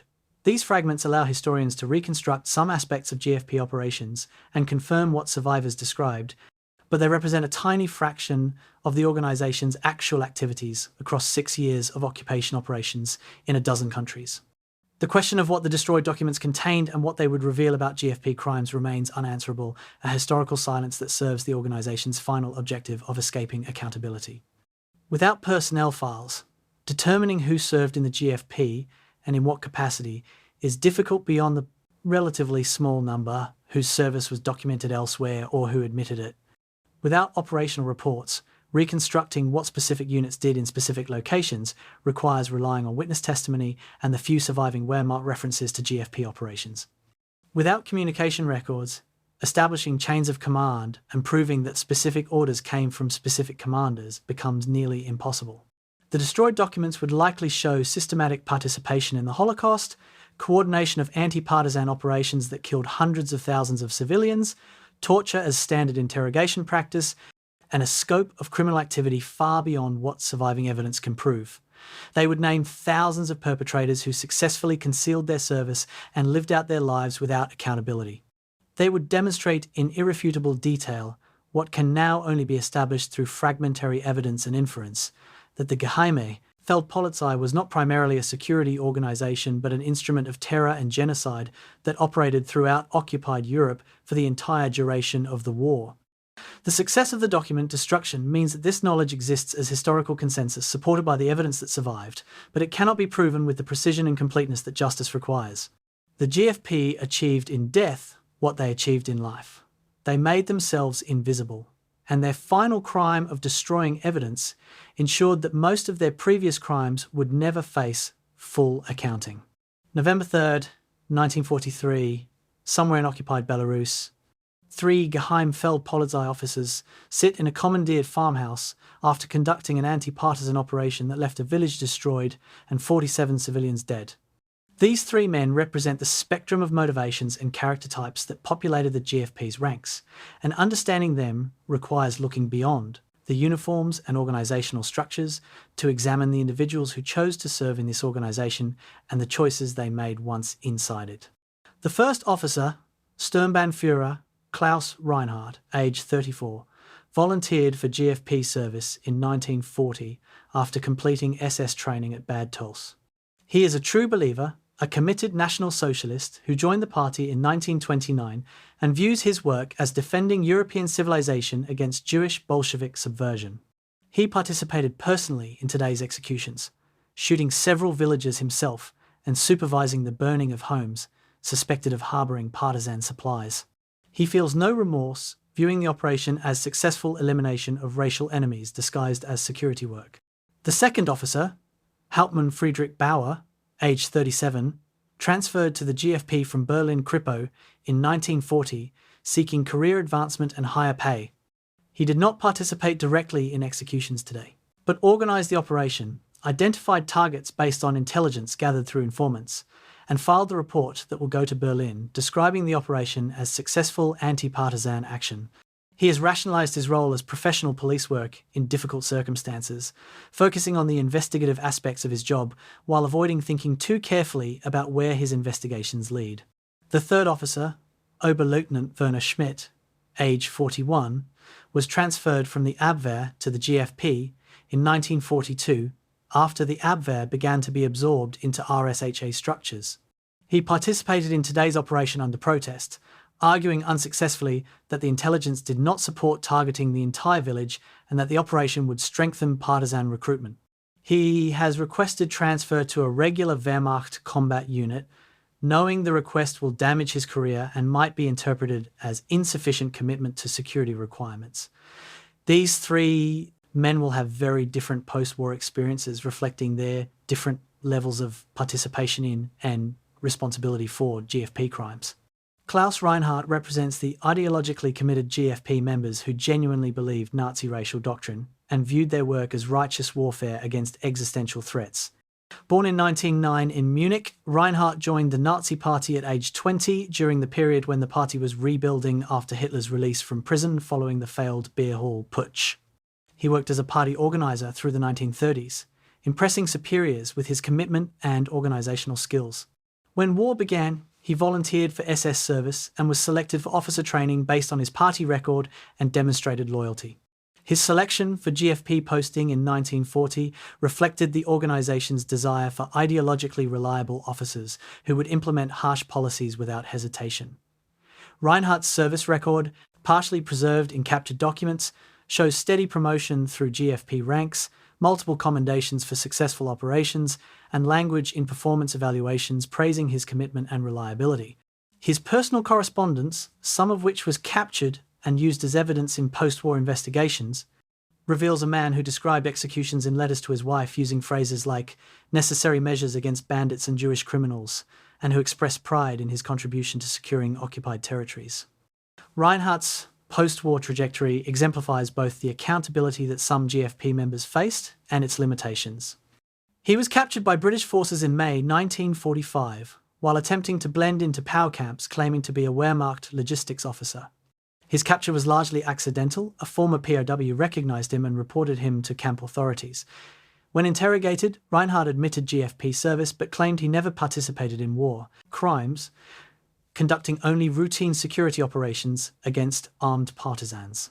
However, British investigators found some of his personal correspondence in captured German files, and witness testimony from Belarus survivors identified him as present at multiple village destructions. He was tried by a British military tribunal in 1947, convicted of war crimes based on the correspondence and witness testimony, and sentenced to death. The sentence was commuted to life imprisonment in 1949 as part of a general clemency that reduced sentences for many convicted Nazi criminals as Cold War priorities shifted. Reinhardt served 16 years in Spandau prison before being released in 1963. After release, he lived in Bavaria under his real name, never expressing remorse for his actions and maintaining until his death in 1982 that he had served Germany honorably in a difficult war. His case demonstrates that even ideologically committed GFP members who clearly participated in atrocities often served relatively modest sentences when they were prosecuted at all. Friedrich Bauer exemplifies the careerist GFP officers who joined for professional advancement rather than ideological commitment, and who rationalized their participation in atrocities as following orders or performing professional duties. Born in 1906 in Berlin, Bauer joined the Kripo in 1931 and worked as a detective investigating property, crimes and fraud through the 1930s. His recruitment to the GFP in 1940 offered higher pay, faster promotion prospects, an exemption from frontline military service, attractive benefits for a man with a wife and 3 children. His service record shows professional competence in intelligence gathering and investigation, building informant networks that provided useful intelligence about resistance activities. But his work inevitably led to arrests, interrogations, and executions that he rationalized as necessary security measures against armed resistance. His personal papers, examined by historians with his family's cooperation decades after his death, reveal a man who compartmentalized his work, writing letters home that discussed family matters and peacetime plans while avoiding any mention of what his work actually involved. In reports to superiors, he used bureaucratic language that obscured violence, security measures implemented, resistance elements neutralized, allowing him to document his effectiveness without explicitly describing executions and torture. Bauer's post-war experience was more fortunate than Reinhardt's, reflecting how successfully many GFP members concealed their service or convinced investigators they played minor roles. He was captured by American forces in May 1945 and spent 2 years in POW camps, claiming throughout to have been a Wehrmacht criminal investigation officer conducting routine security work. He was investigated briefly in 1947 when his name appeared on a list of GFP officers compiled from captured RSHA documents, but no specific crimes could be connected to him because operational records had been destroyed and no witnesses identified him personally in war crimes. He was released from detention in 1947 and returned to Berlin, where he worked as an investigator for West German police forces from 1951 until his retirement in 1971. He was briefly investigated again in the 1960s, during a period when West German authorities showed renewed interest in prosecuting Nazi crimes, but the investigation was closed without charges due to lack of evidence. Bauer died in 1989, having lived a comfortable post-war life, and successfully maintaining the fiction that his wartime service involved routine police work rather than participation in atrocities. His case demonstrates how the destruction of documentation and the passage of time protected many GFP members from accountability. Werner Schmidt represents the conflicted GFP officers who objected to the organization's methods but remained within the system, attempting to limit harm while continuing to participate in an inherently criminal enterprise. Born in 1902 in Hamburg, Schmidt was a career military intelligence officer who joined the Reichswehr in 1922 and transferred to the Abwehr when it was established in the 1930s. His expertise in signals intelligence and counterintelligence made him valuable, but his resistance to Nazi ideology made him suspect to SS authorities. When the Abwehr began being absorbed into Russia structures in 1942, Schmidt was transferred to GFP service despite his preferences. His service record includes notations about objections he raised to specific operations, complaints about methods he considered militarily counterproductive, and formal requests for transfer that were denied. Witnesses who served with him described him in post-war testimony as an officer who tried to conduct intelligence work professionally, who attempted to distinguish between actual resistance members and civilians, and who openly criticized the brutality of GFP operations. But he remained in the organization, continued conducting operations even when he disagreed with them, and his intelligence work contributed to arrests that led to executions even if he did not personally participate in killing. Schmidt's internal conflict exemplifies the moral compromises that many Germans made during the Nazi period, participating in systems they found troubling while telling themselves their participation was less culpable because they objected or tried to mitigate harm. The historical debate about such figures remains contentious. Some argue that remaining within criminal organizations while objecting to their worst excesses enabled those organizations to function, more effectively by providing professional competence and a veneer of respectability. Others argue that officers like Schmidt deserve recognition for attempting to maintain ethical standards in impossible circumstances, and that their limited resistance was morally significant, even if practically ineffective. Schmidt's post-war fate reflected this ambiguity. He was investigated in 1946, but witnesses testified to his attempts to limit civilian casualties and his objections to harsh methods. He was never charged with war crimes, though he was barred from certain employment due to his GFP service. He worked as a translator for American occupation authorities and later taught languages at a university, living quietly until his death in 1974. He rarely spoke about his wartime service, and when he did, he emphasized his objections to GFP methods, while acknowledging that remaining in the organization implicated him in its crimes. The age and background diversity of GFP officers challenges simplistic narratives about who became perpetrators of Nazi atrocities. These were not predominantly young men indoctrinated from childhood or uneducated thugs incapable of understanding moral implications of their actions. The average age of 32 to 35 meant these were mature adults who had lived substantial portions of their lives before the Nazi regime came to power and who made conscious decisions to use their professional skills in service of atrocity. Some came from working-class backgrounds and saw Nazi ideology as empowering their class interests. Others came from middle-class professional families and saw service in security organizations as career advancement. Some had university educations and brought intellectual sophistication to rationalizing their participation. The diversity of backgrounds suggests that perpetration of atrocity cannot be attributed to any single demographic or psychological profile, but rather emerged from a combination of ideological commitment, professional ambition, institutional pressure, and individual moral failure that could affect people from various backgrounds. The post-war expressions of remorse from GFP officers varied widely and in many cases appeared strategic rather than sincere. At trials, defendants routinely expressed regret for their actions, claimed they were following orders, and argued they had no choice but to participate in operations they personally opposed. These expressions are difficult to evaluate decades later because defendants had obvious incentives to claim remorse whether they felt it or not. Some officers who were never prosecuted and therefore had no strategic reason to claim remorse nonetheless expressed it in private correspondence or conversations, suggesting genuine moral reckoning with their actions. Others remained defiant, arguing that their actions were necessary wartime security measures and that post-war condemnation reflected victors' justice, rather than legitimate moral judgment. Still others simply refused to discuss their wartime service, neither defending nor condemning their actions, but maintaining silence that might reflect shame or might reflect a decision that explanation was impossible or undesired. The variety of post-war attitudes suggests that GFP officers were not psychologically uniform, but rather individuals who responded differently to their participation in atrocities, some capable of moral reckoning and others not.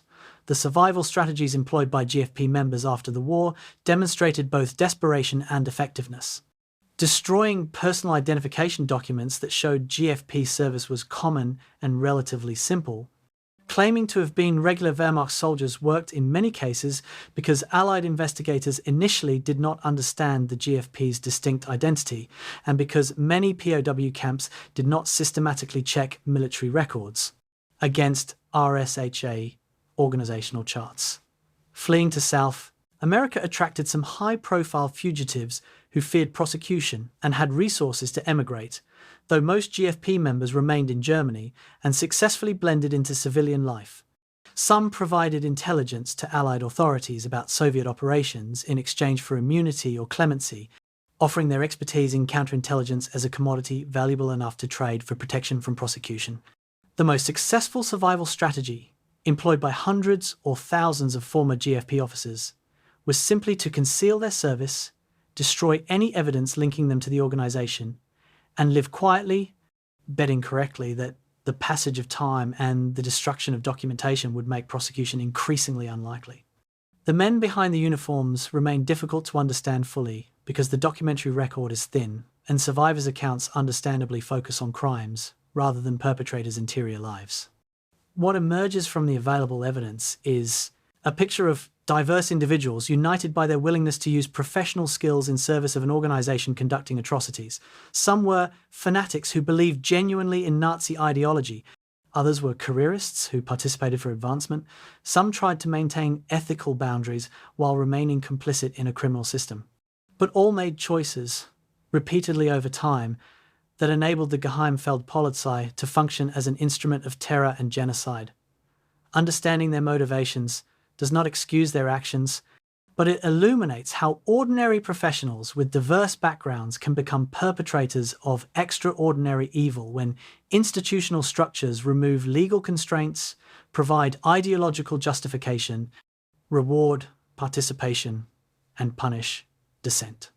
The manufacturing of monsters discussed earlier was not a process that created uniformly evil individuals, but rather a system that enabled and encouraged diverse individuals to commit evil acts, each finding their own paths to complicity. November 27th, 1942, in the frozen ruins of Stalingrad, where the German Sixth Army is encircled by Soviet forces and facing slow annihilation through starvation, cold, and artillery bombardment. A Wehrmacht lieutenant named Karl Hoffmann sits in a basement shelter, writing a letter to his wife. A letter he knows may never reach her, because the airlift bringing supplies into the pocket can barely sustain the trapped army, let alone reliably carry mail out. He writes honestly about conditions in the encirclement, about soldiers dying of frostbite and hunger, about the impossibility of the situation and the madness of Hitler's order that the army must hold its position rather than attempt breakout. He writes that the war is lost and that Germany's leaders have squandered an entire army through strategic stupidity. The letter is one of hundreds that soldiers in the pocket are writing, and it never reaches his wife. Instead, it is intercepted by a GFP mail censorship unit that screens outgoing correspondence for defeatist sentiments and morale violations. Within days, Hoffmann is arrested and interrogated by GFP officers who want to know who else shares his defeatist views, which of his fellow officers have expressed similar doubts, and whether his attitude represents broader problems with unit morale. The interrogation is harsh, though not as brutal as interrogations of resistance suspects would be. Hoffmann is German and an officer, which provides some protection even from the GFP. But the message is clear. Honest assessment of Germany's military situation is treated as subversion. And even within the dying Sixth Army, the GFP maintains surveillance to suppress dissent and enforce ideological conformity. The Geheime Feldpolizei's internal security mission, monitoring Wehrmacht personnel for ideological reliability and suppressing dissent within military ranks, represented their most insidious function and created an atmosphere of paranoia that prevented organized resistance to Hitler's increasingly catastrophic strategic decisions. Unlike their operations against civilian populations in occupied territories, the GFP's surveillance of German military personnel required subtlety and produced long-term corrosive effects on military effectiveness. Officers who might have organized opposition to disastrous strategies remained silent because they feared GFP surveillance. Soldiers self-censored in conversations with comrades because anyone could be a GFP informant. Military commanders who recognized that operations were failing could not communicate these assessments honestly without risking arrest for defeatism. The result was an army that maintained outward ideological conformity while its strategic position collapsed, unable to engage in honest assessment because honesty itself had become a crime. March 14, 1943, in Tunisia, as German and Italian forces are being compressed into a shrinking pocket by Allied advances from east and west.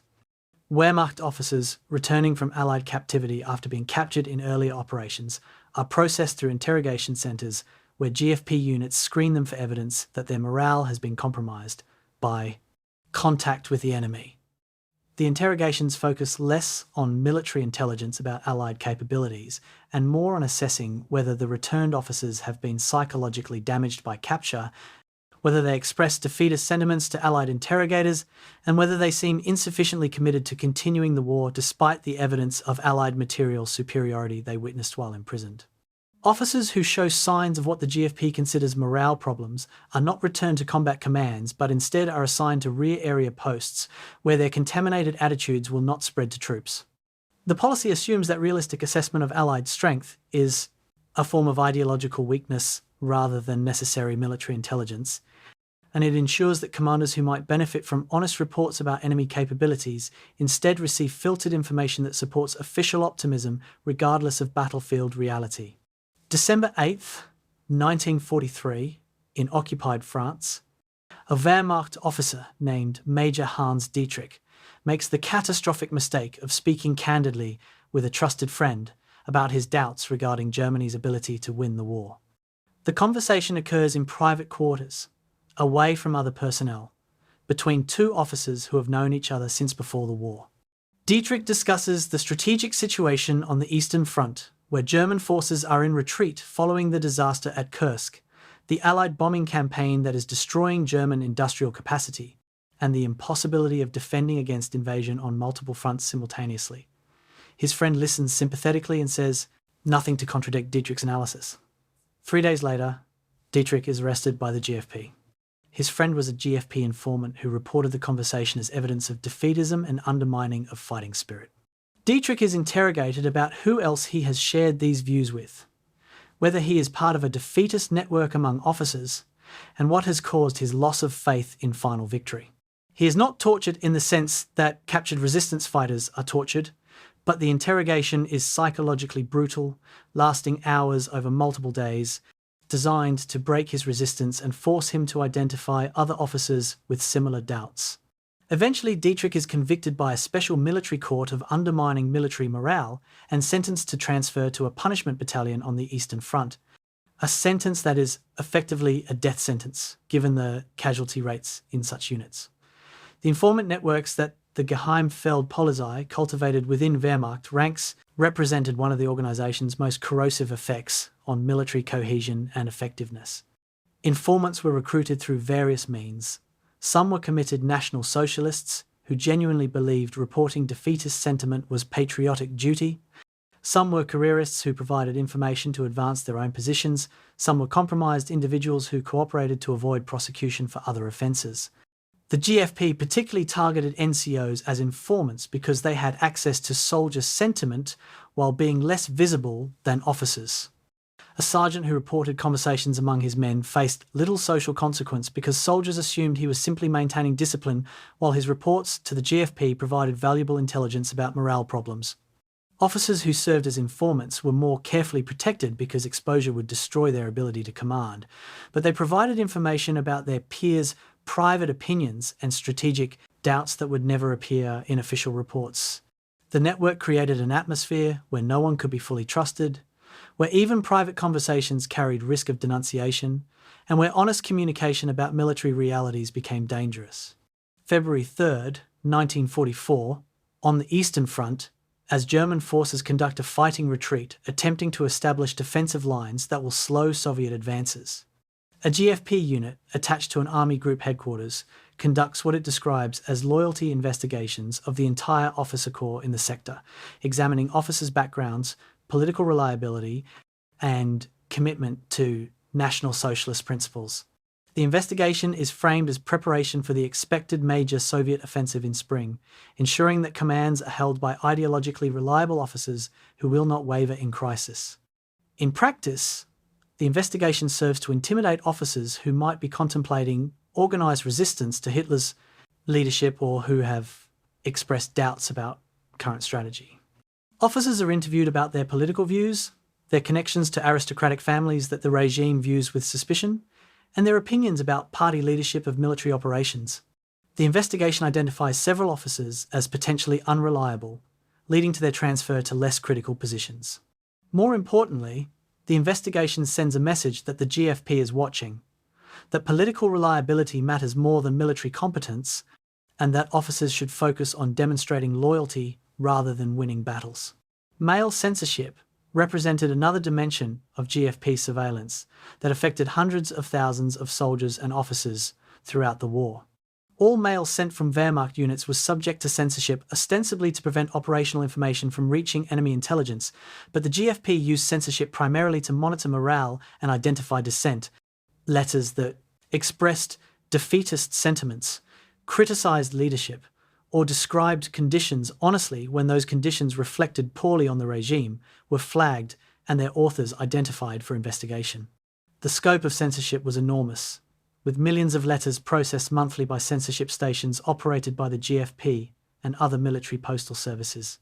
Most letters passed through without triggering investigation, but the knowledge that mail was being monitored had chilling effects on communication.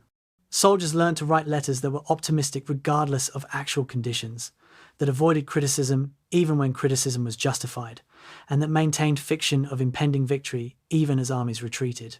Families received letters that told them nothing accurate about their loved ones' actual situations or prospects, and soldiers were cut off from honest communication with their families because honesty itself had become evidence of ideological unreliability. The punishment for offences against military morale varied depending on the severity of the case, the rank of the offender, and the military situation at the time. Minor violations, a single expression of doubt. A letter containing defeatist sentiment might result in official reprimand, transfer to less desirable posting, or assignment to punishment duties that did not involve transfer to punishment battalions. More serious violations, repeated expressions of defeatism, attempts to convince other soldiers that the war was lost, statements suggesting that Hitler's leadership was flawed could result in court-martial, imprisonment, or transfer to punishment battalions, where casualty rates often exceeded 50% within months. The most serious cases, organised defeatist activity, attempts to undermine unit cohesion, statements that could be interpreted as treasonous could result in execution, though execution of officers for morale offences was relatively rare until the final year of the war when the regime's desperation increased. Throughout, the GFP played central roles in investigation, evidence gathering, and recommending punishments, ensuring that the security apparatus, rather than military justice system, controlled outcomes. The chilling effect of GFP surveillance on necessary military criticism represented perhaps the most strategically damaging aspect of their internal security operations. Military organisations require honest assessment of strategic situations, candid evaluation of operations that fail, and communication up the chain of command about problems that need addressing. The GFP's treatment of honest assessment as evidence of defeatism prevented this necessary feedback from reaching decision-makers. Field commanders who recognised that operations were failing could not report this honestly without risking their careers. Staff officers who analysed strategic situations and concluded that current approaches would not succeed learned to present analysis that supported official optimism rather than strategic reality. Intelligence officers who gathered information indicating enemy strengths learned to emphasise information that confirmed existing plans rather than information that challenged them. The result was a military organisation increasingly detached from reality, making decisions based on ideologically acceptable fantasies rather than accurate assessments, and unable to adapt to changing conditions because adaptation would require acknowledging failures that the GFP had made dangerous to mention. The question of how many potential whistleblowers about war crimes remained silent because of fear of GFP. Surveillance remains unanswerable but significant. Wehrmacht officers who witnessed or became aware of atrocities committed by GFP units, SS Einsatzgruppen, or other security organisations faced a dilemma. Reporting crimes up the chain of command would likely result in dismissal of the report and investigation of the reporter for undermining security operations, while remaining silent meant complicity in ongoing atrocities. Most chose silence, recognising that the GFP surveillance extended to officers who questioned security measures and that objecting to atrocities was treated as evidence of insufficient commitment to harsh measures that official doctrine deemed necessary. Some officers documented crimes in personal papers or made verbal protests that were ignored, actions that provided them some psychological distance from complicity while achieving no practical effect in preventing atrocities. A very few attempted to use their knowledge of war crimes as leverage in the anti-Hitler conspiracy, arguing that the regime's criminal nature justified removing Hitler even at the cost of losing the war. But the vast majority of officers who knew about GFP and SS crimes remained silent throughout the war, prevented from acting not by direct threats but by the pervasive understanding that the GFP was watching and that challenges to security operations would be interpreted as challenges to the regime itself. The legacy of GFP internal surveillance extended beyond the war's end because the atmosphere of mistrust and the habit of self-censorship did not immediately disappear when the Nazi regime collapsed.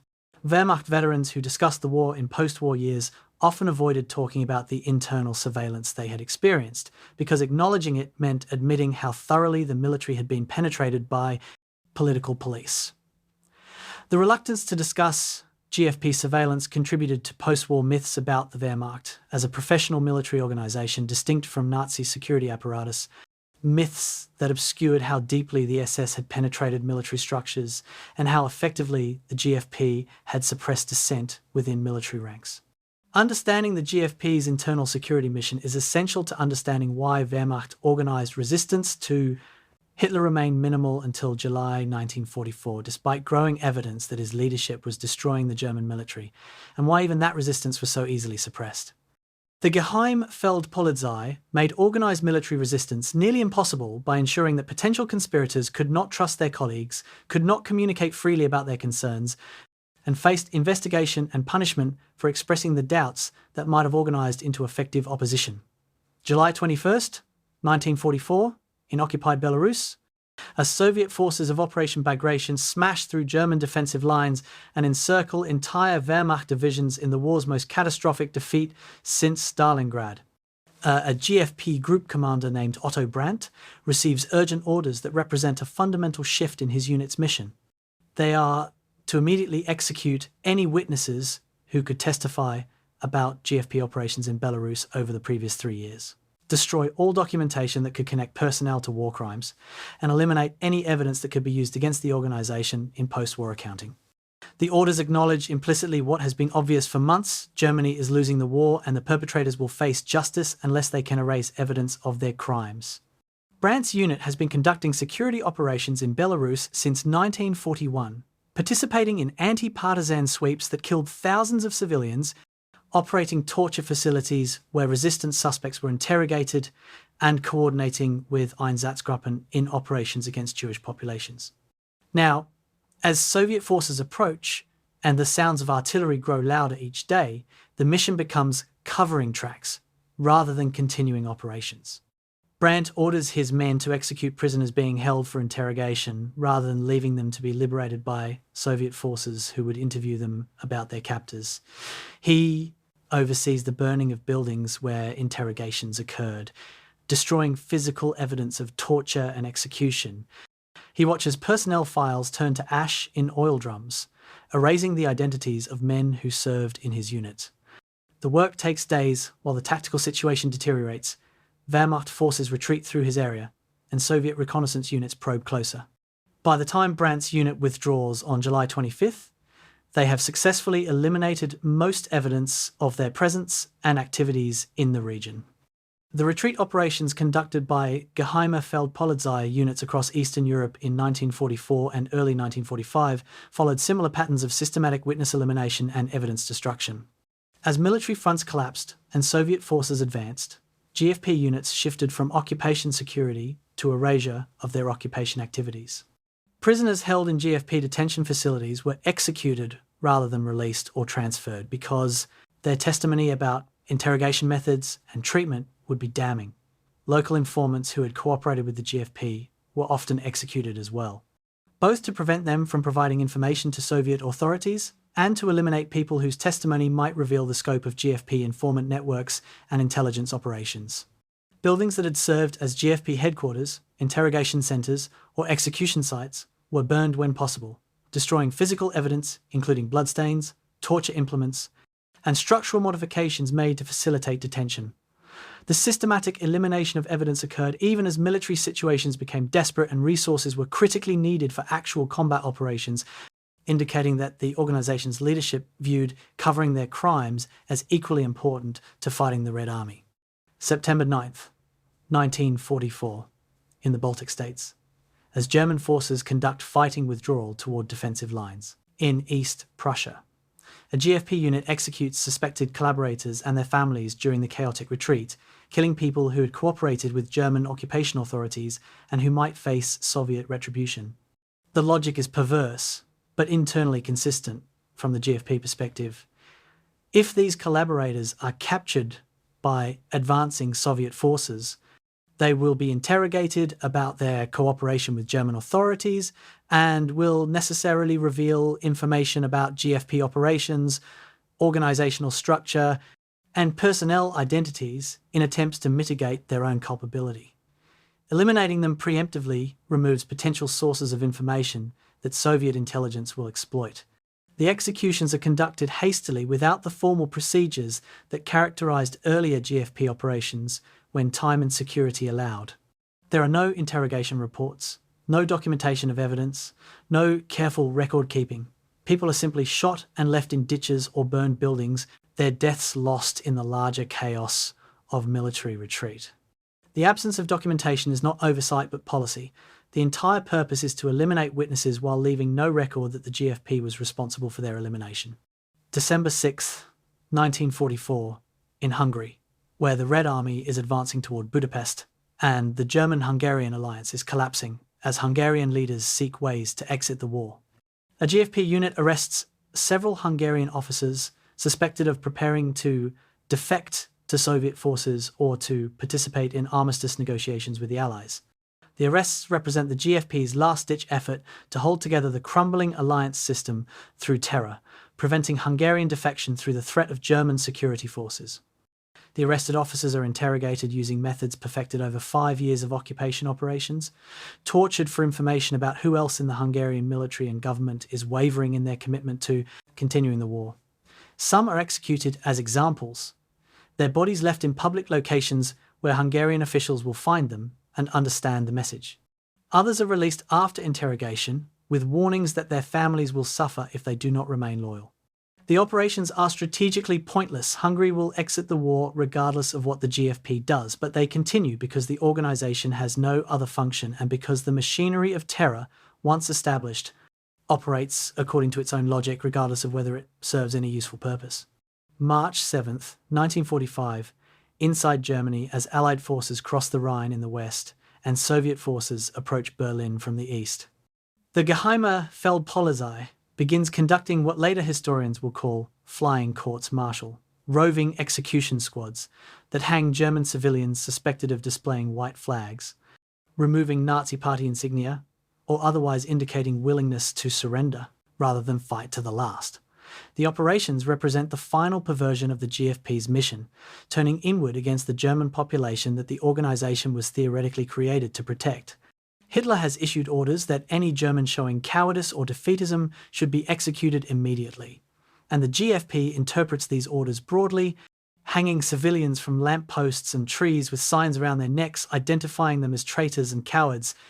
The executions are designed to terrorize the remaining German population into continued resistance, even as military defeat becomes obvious and inevitable. SS and Wehrmacht units conduct similar terror operations, but the GFP's participation is notable because the organization that spent 5 years terrorizing occupied populations now applies identical methods to Germans, revealing that the techniques were never really about security but about terror as an end in itself.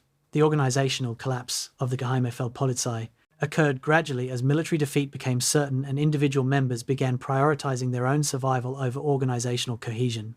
Desertion rates increased throughout late 1944 and early 1945 as GFP officers recognized that staying with their units increased risk of capture and accountability, while deserting offered the possibility of blending into civilian populations or surrendering to Western Allied forces who might not recognize their organizational affiliation. Some officers changed into civilian clothes and attempted to disappear into the streams of refugees flooding westward away from Soviet advance. Others sought assignment to regular Wehrmacht combat units, believing that Wehrmacht service would be less problematic than GFP service when accounting came.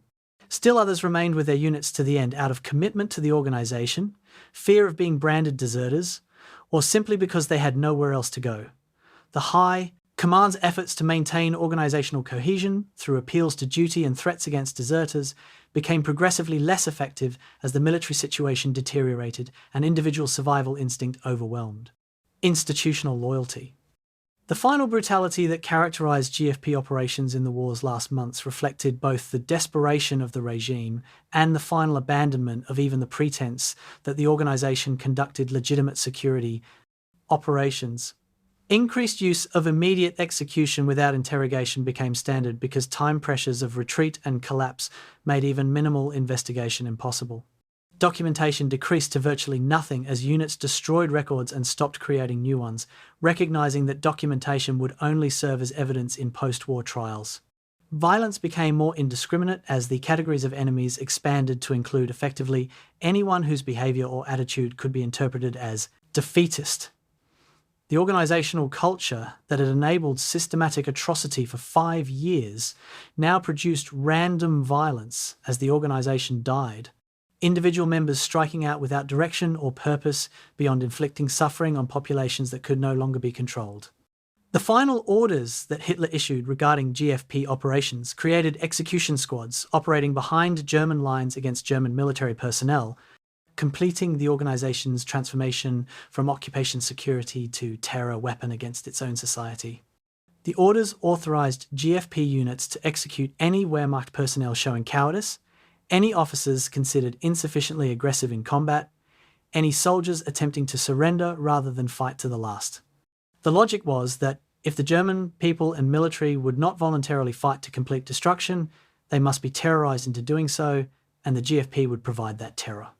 Small GFP teams operated in rear areas, looking for Wehrmacht units withdrawing without authorization, soldiers separated from their units, and anyone whose behavior suggested unwillingness to continue hopeless resistance. These teams conducted summary executions without trial or investigation, hanging victims as examples and warnings. The operations achieved nothing militarily, except to ensure that the war's final weeks were characterized by Germans killing Germans, the security organization that began by terrorizing occupied populations, ending by terrorizing the population it was created to protect. The physical destruction of GFP records reached peak intensity in March and April 1945 as Soviet forces approached Berlin and the organization's headquarters prepared to evacuate or be overrun. Wilhelm Krichbaum and other senior commanders supervised the burning of thousands of personnel files documenting who had served in the organization, operational reports describing activities across occupied Europe, and communication files showing the command structure and reporting relationships that connected field units to Archer headquarters. The destruction was methodical despite time pressure, with priorities established for which records must be destroyed first. Personnel files showing individual service records received top priority because they directly connected people to the organization. Operational reports describing specific crimes received second priority because they documented activities that would clearly be judged criminal. Organizational charts and communication logs received third priority because they showed command structure and authority relationships. The destruction succeeded in eliminating most records that would have enabled post-war prosecutors to build comprehensive cases against GFP members, achieving in death the invisibility that the organization had cultivated in life. April 27th, 1945, in Berlin, as Soviet forces fight through the city's ruins toward the government quarter.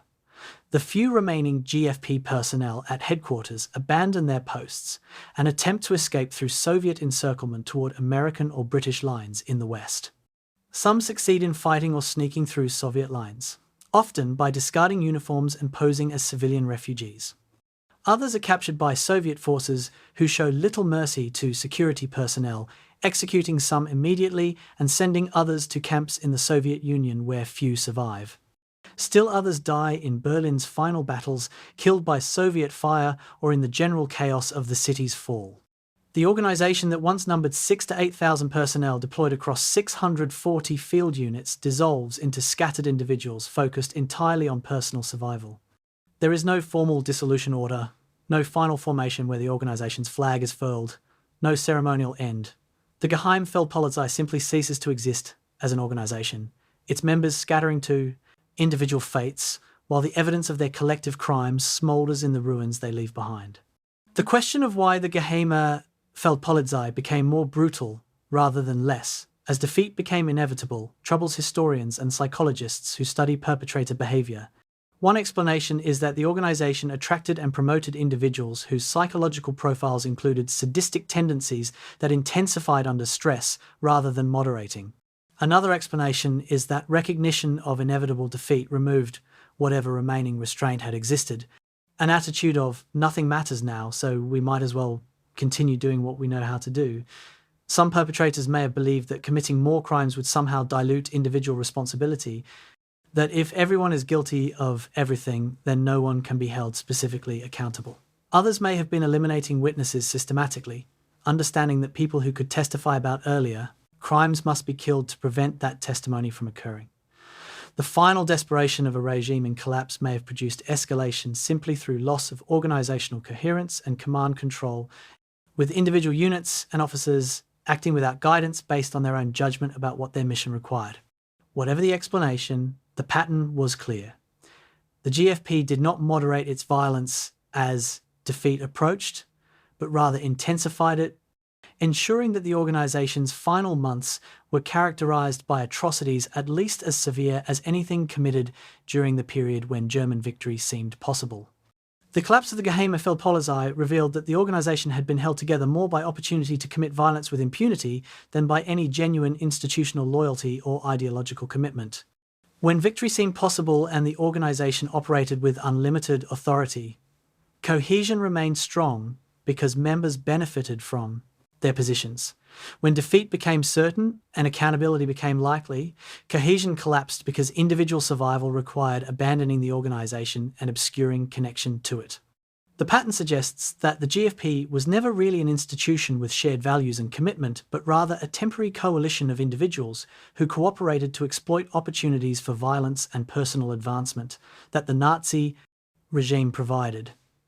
When those opportunities disappeared, so did the organisation, dissolved not by enemy action but by the individual decisions of thousands of members who concluded that their interests now required denying they had ever belonged to it.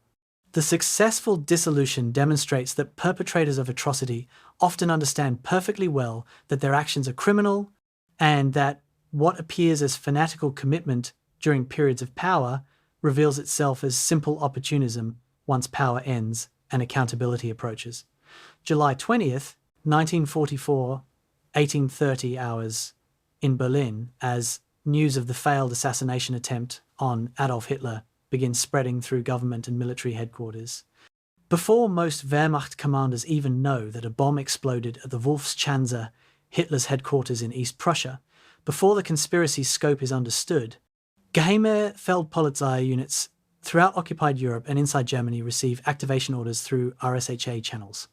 The orders are pre-prepared, indicating that the security apparatus anticipated a coup attempt and developed response plans without informing military commands that were being monitored. GFP units are directed to immediately arrest lists of named officers and officials suspected of opposition tendencies based on years of surveillance that the Abwehr, anti-Nazi aristocrats, and Wehrmacht officers questioning harsh occupation policies generated. The speed of the GFP response reveals that July 20th is not a surprise to the security apparatus, but rather the culmination of intelligence work that has been building dossiers on potential conspirators for months or years. Within hours, hundreds of arrests begin across the Wehrmacht and civilian government, sweeping up not just conspirators who actively participated in the plot, but also individuals whose loyalty has been questioned by GFP surveillance, regardless of their actual involvement in the conspiracy.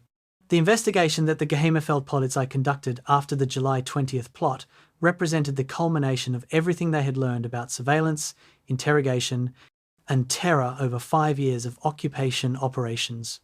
The techniques perfected against resistance fighters in Poland, partisans in the Soviet Union, and occupied populations across Europe now turned against Germany's military and political elite. The GFP had been monitoring Wehrmacht officers for ideological reliability since 1941, building files on officers who expressed doubts about military strategy, who came from aristocratic families with traditional rather than Nazi values, who maintained connections to churches or other institutions independent of party control, or who had simply been identified by informants as potentially unreliable. These files, maintained separately from Wehrmacht personnel records and unknown to military commanders, provided the foundation for the post-July 20th arrests. The GFP knew who to arrest because they had been watching these people for years, waiting for them to commit acts that would justify the arrests that surveillance had already decided were necessary. July 21st through 25th, 1944. In Berlin and across occupied Europe, as the arrest wave expands beyond direct conspirators to anyone whose file contains concerning information. The GFP employs a logic of connections that treats association with conspirators as evidence of conspiracy, regardless of actual knowledge or participation in the plot. An officer who attended military academy with one of the conspirators becomes suspect and is arrested for investigation. An aristocrat whose cousin participated in the plot is arrested because family connections suggest shared values. A government official who once attended a dinner where a conspirator was present is arrested because the meeting suggests a network of like-minded individuals. The expanding circle of suspicion operates according to guilt by association principles that ensure thousands will be arrested to capture the hundreds who actually participated. The GFP understands that over-inclusiveness serves terror purposes, even if it makes investigation more difficult. The message sent by mass arrests is that opposition in any form, even passive sympathy with opposition, will be treated as active conspiracy. August 3rd, 1944, in an interrogation facility in Berlin, where captured conspirators and suspected sympathizers are being held and questioned. The Geheime Feldpolizei interrogators employ methods they perfected in occupied territories. Extended interrogation sessions lasting many hours without rest, psychological torture involving threats against family members, physical torture including beatings and stress positions designed to break resistance without leaving marks that would be visible at eventual trials. The prisoners are German officers and officials, people who weeks earlier held positions of authority and prestige, now subjected to treatment that the GFP previously reserved for resistance fighters and partisans. Some prisoners break quickly and provide information about other participants and sympathizers. Their confessions extracted through methods that make reliability questionable, but the GFP accepts them anyway because the purpose is not really investigation, but rather expanding the scope of arrests. Other prisoners resist, maintaining silence or providing false information to protect colleagues, and they face escalating torture until they either break or are determined to have no more useful information to provide. The interrogations reveal that the conspiracy was more extensive than Hitler initially believed, involving hundreds of military officers and government officials, and this revelation increases his paranoia and determination to use the failed plot as justification for purging anyone whose loyalty has ever been questioned. The pre-existing surveillance that the GFP had been conducting on military leadership proves to have been extensive and sophisticated. Files captured after the war show that the GFP maintained dossiers on thousands of Wehrmacht officers, tracking their political opinions, family backgrounds, social connections, and any statements that could be interpreted as insufficiently enthusiastic about National Socialist principles. The surveillance included informants within officer corps reporting on private conversations, mail censorship, flagging, correspondence that expressed doubts, and systematic investigation of officers whose backgrounds suggested potential unreliability. The surveillance had been ongoing since at least 1942, intensifying as military setbacks increased and Hitler became more suspicious of military leadership. What emerges from the documentary record is that the GFP had effectively penetrated the Wehrmacht officer corps at all levels, creating surveillance networks that made organised conspiracy extraordinarily difficult because potential conspirators could not identify who among their colleagues was trustworthy and who was reporting to security services. Wilhelm Canaris, the former Abwehr chief whose conflict with the GFP and RSHA was discussed earlier, becomes one of the investigation's most prominent victims, despite limited evidence connecting him directly to the July 20th plot. Canaris had been removed as Abwehr chief in February 1944 and given nominal positions without real authority. But he remained under GFP surveillance because of his known reluctance to embrace Nazi ideological positions and his protection of some anti-Nazi conspirators during his tenure. When the July 20th investigation expands to include anyone who might have enabled the conspiracy through inaction or sympathy, Canaris is arrested and subjected to interrogation designed to extract confessions about his role in protecting conspirators. The interrogations yield little concrete evidence because Canaris was not directly involved in the July 20th plot, but the GFP finds enough evidence of his general opposition to convince Hitler that execution is warranted. Canaris is held for months while the investigation continues. Executed finally in April 1945 as the war ends, a victim of the security apparatus, he tried unsuccessfully to resist when he controlled Germany's military intelligence service, September through October 1944, as the investigation expands using ever broader definitions of conspiracy and complicity. The GFP arrests individuals based on tenuous connections to direct conspirators, employing logic that treats any association as evidence of shared opposition. The widow of an executed conspirator is arrested and interrogated about whether her husband discussed his plans with her, and her inability to provide useful information is treated as evidence that she is protecting other conspirators, rather than as evidence that she knew nothing.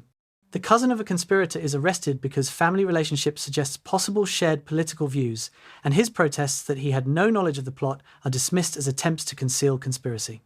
A government official who worked in the same ministry as a conspirator but had no personal relationship with him is arrested because physical proximity suggests opportunity for communication. The expanding investigation serves multiple purposes. It terrorizes anyone who might contemplate future opposition. It demonstrates the security service's vigilance and competence to Hitler, and it provides justification for purging individuals whose loyalty has been questioned for reasons entirely unrelated to the July 20th plot. The famous victims of the post-July 20th investigation include military officers, government officials, clergy, and intellectuals who represented various forms of resistance or opposition to the Nazi regime. Dietrich Bonhoeffer, the theologian and pastor who had opposed Nazi ideology on religious grounds and maintained connections to resistance circles, is arrested and eventually executed despite minimal direct connection to the July 20th plot. Members of the Kreisau Circle, an intellectual resistance group that discussed post-Nazi political structures and moral opposition to the regime, are arrested, and many are executed based on evidence that they opposed Hitler ideologically, even though most were not, involved in planning assassination. Numerous Wehrmacht generals and senior officers are arrested, tried by special courts, and executed. Their careers and lives ended by an investigation that treats any evidence of insufficient enthusiasm for Nazi ideology as proof of conspiracy. The victims include both people who directly participated in the July 20th plot and people whose only crime was expressing doubt about policies or maintaining values independent of National Socialist ideology. The scale of the post-July 20th response exceeded what the actual conspiracy warranted, with approximately 7,000 arrests and nearly 5,000 executions, though not all conducted directly by the GFP. The disproportion between the actual conspiracy and the response reveals that the security apparatus used the failed plot as justification for a broader purge that had been planned or desired for other reasons. The GFP had files on thousands of individuals whose loyalty was questionable, and July 20th provided the opportunity to act on those files to eliminate potential future opposition and to demonstrate that even limited resistance would be met with overwhelming terror. The response ensured that any Wehrmacht officers who might have contemplated future opposition understood the consequences, that civilian officials learned the costs of maintaining independent judgment, and that anyone who valued personal survival would embrace outward conformity regardless of private beliefs. The trials that followed the arrests were conducted by special courts operating under procedures that abandoned normal legal protections.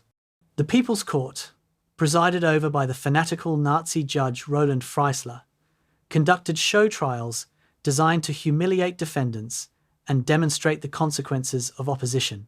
Defendants were denied adequate legal representation, prevented from presenting meaningful defence, and subjected to Freisler's theatrical denunciations that characterised them as traitors worthy of death. The proceedings were filmed and distributed as propaganda, showing prominent military officers and government officials reduced to helpless defendants facing inevitable conviction. The GFP's role in these proceedings was providing evidence gathered through interrogation, though the courts accepted confessions extracted through torture and testimony from informants whose reliability was questionable. The trials were less about determining guilt than about demonstrating power and terrorising potential opposition through examples of what happened to those who challenged Hitler's authority. The torture of German officers during the July 20th investigation marked a significant threshold crossing because the GFP applied to Germans methods that had previously been reserved for occupied populations and racial enemies. Officers who had worn Wehrmacht uniforms and held positions of authority were subjected to the same beatings, stress, positions, sleep deprivation, and psychological torture that resistance fighters endured. Some interrogators seem to take particular pleasure in applying these methods to aristocrats and educated officers whose class and status had previously protected them from such treatment. The torture produced confessions and expanded the investigation by forcing prisoners to name other potential conspirators. But it also revealed that the Nazi security apparatus recognised no meaningful distinction between Germans and non-Germans. that anyone who opposed the regime would be treated as a racial enemy, regardless of their German blood. The message was clear: the protection that German citizenship and military service theoretically provided existed only as long as political loyalty was absolute. The widening circle of the investigation demonstrated how difficult organised resistance to totalitarian regimes becomes once security services have penetrated social and professional networks through surveillance and informants. Each arrested conspirator was interrogated about everyone he knew who might share his opposition, and each name provided led to more arrests and more interrogations. A conspirator trying to protect colleagues by naming only those already arrested would face torture until he provided new names. A conspirator naming everyone he ever discussed politics with would create hundreds of arrests that would expose more networks. The only way to prevent the investigation from expanding indefinitely was to provide no names at all, regardless of torture, and few prisoners had the strength to maintain that silence through extended interrogation. The result was a self-expanding investigation that eventually arrested thousands of people based on increasingly tenuous connections to the original conspiracy, demonstrating how security state apparatus, once activated against opposition, naturally expands beyond original targets to encompass anyone who might possibly share oppositional attitudes. The GFP's role in suppressing the July 20th conspiracy represented both the culmination of their internal surveillance mission and the revelation of how completely that surveillance had penetrated Wehrmacht and government leadership. The organisation had been watching Germany's elite for years, building files that documented every expression of doubt or instance of insufficient enthusiasm. When the opportunity came to act on that surveillance, the GFP moved with efficiency that demonstrated their professional competence at intelligence work, even as it demonstrated the catastrophic consequences of allowing security services to operate without legal constraint. The hunters, who had spent 5 years pursuing resistance fighters in occupied Europe, proved equally skilled at hunting opponents within Germany's own military and government. The methods were identical, the efficiency was comparable, and the outcome was thousands of arrests, thousands of executions, and the complete suppression of organised military opposition to Hitler for the remainder of the war. The GFP had achieved their mission of ensuring ideological conformity through terror. That the mission was achieved by turning Germany's security apparatus against its own elite demonstrated how thoroughly the Nazi state had corrupted institutions designed to protect society into instruments for terrorising it.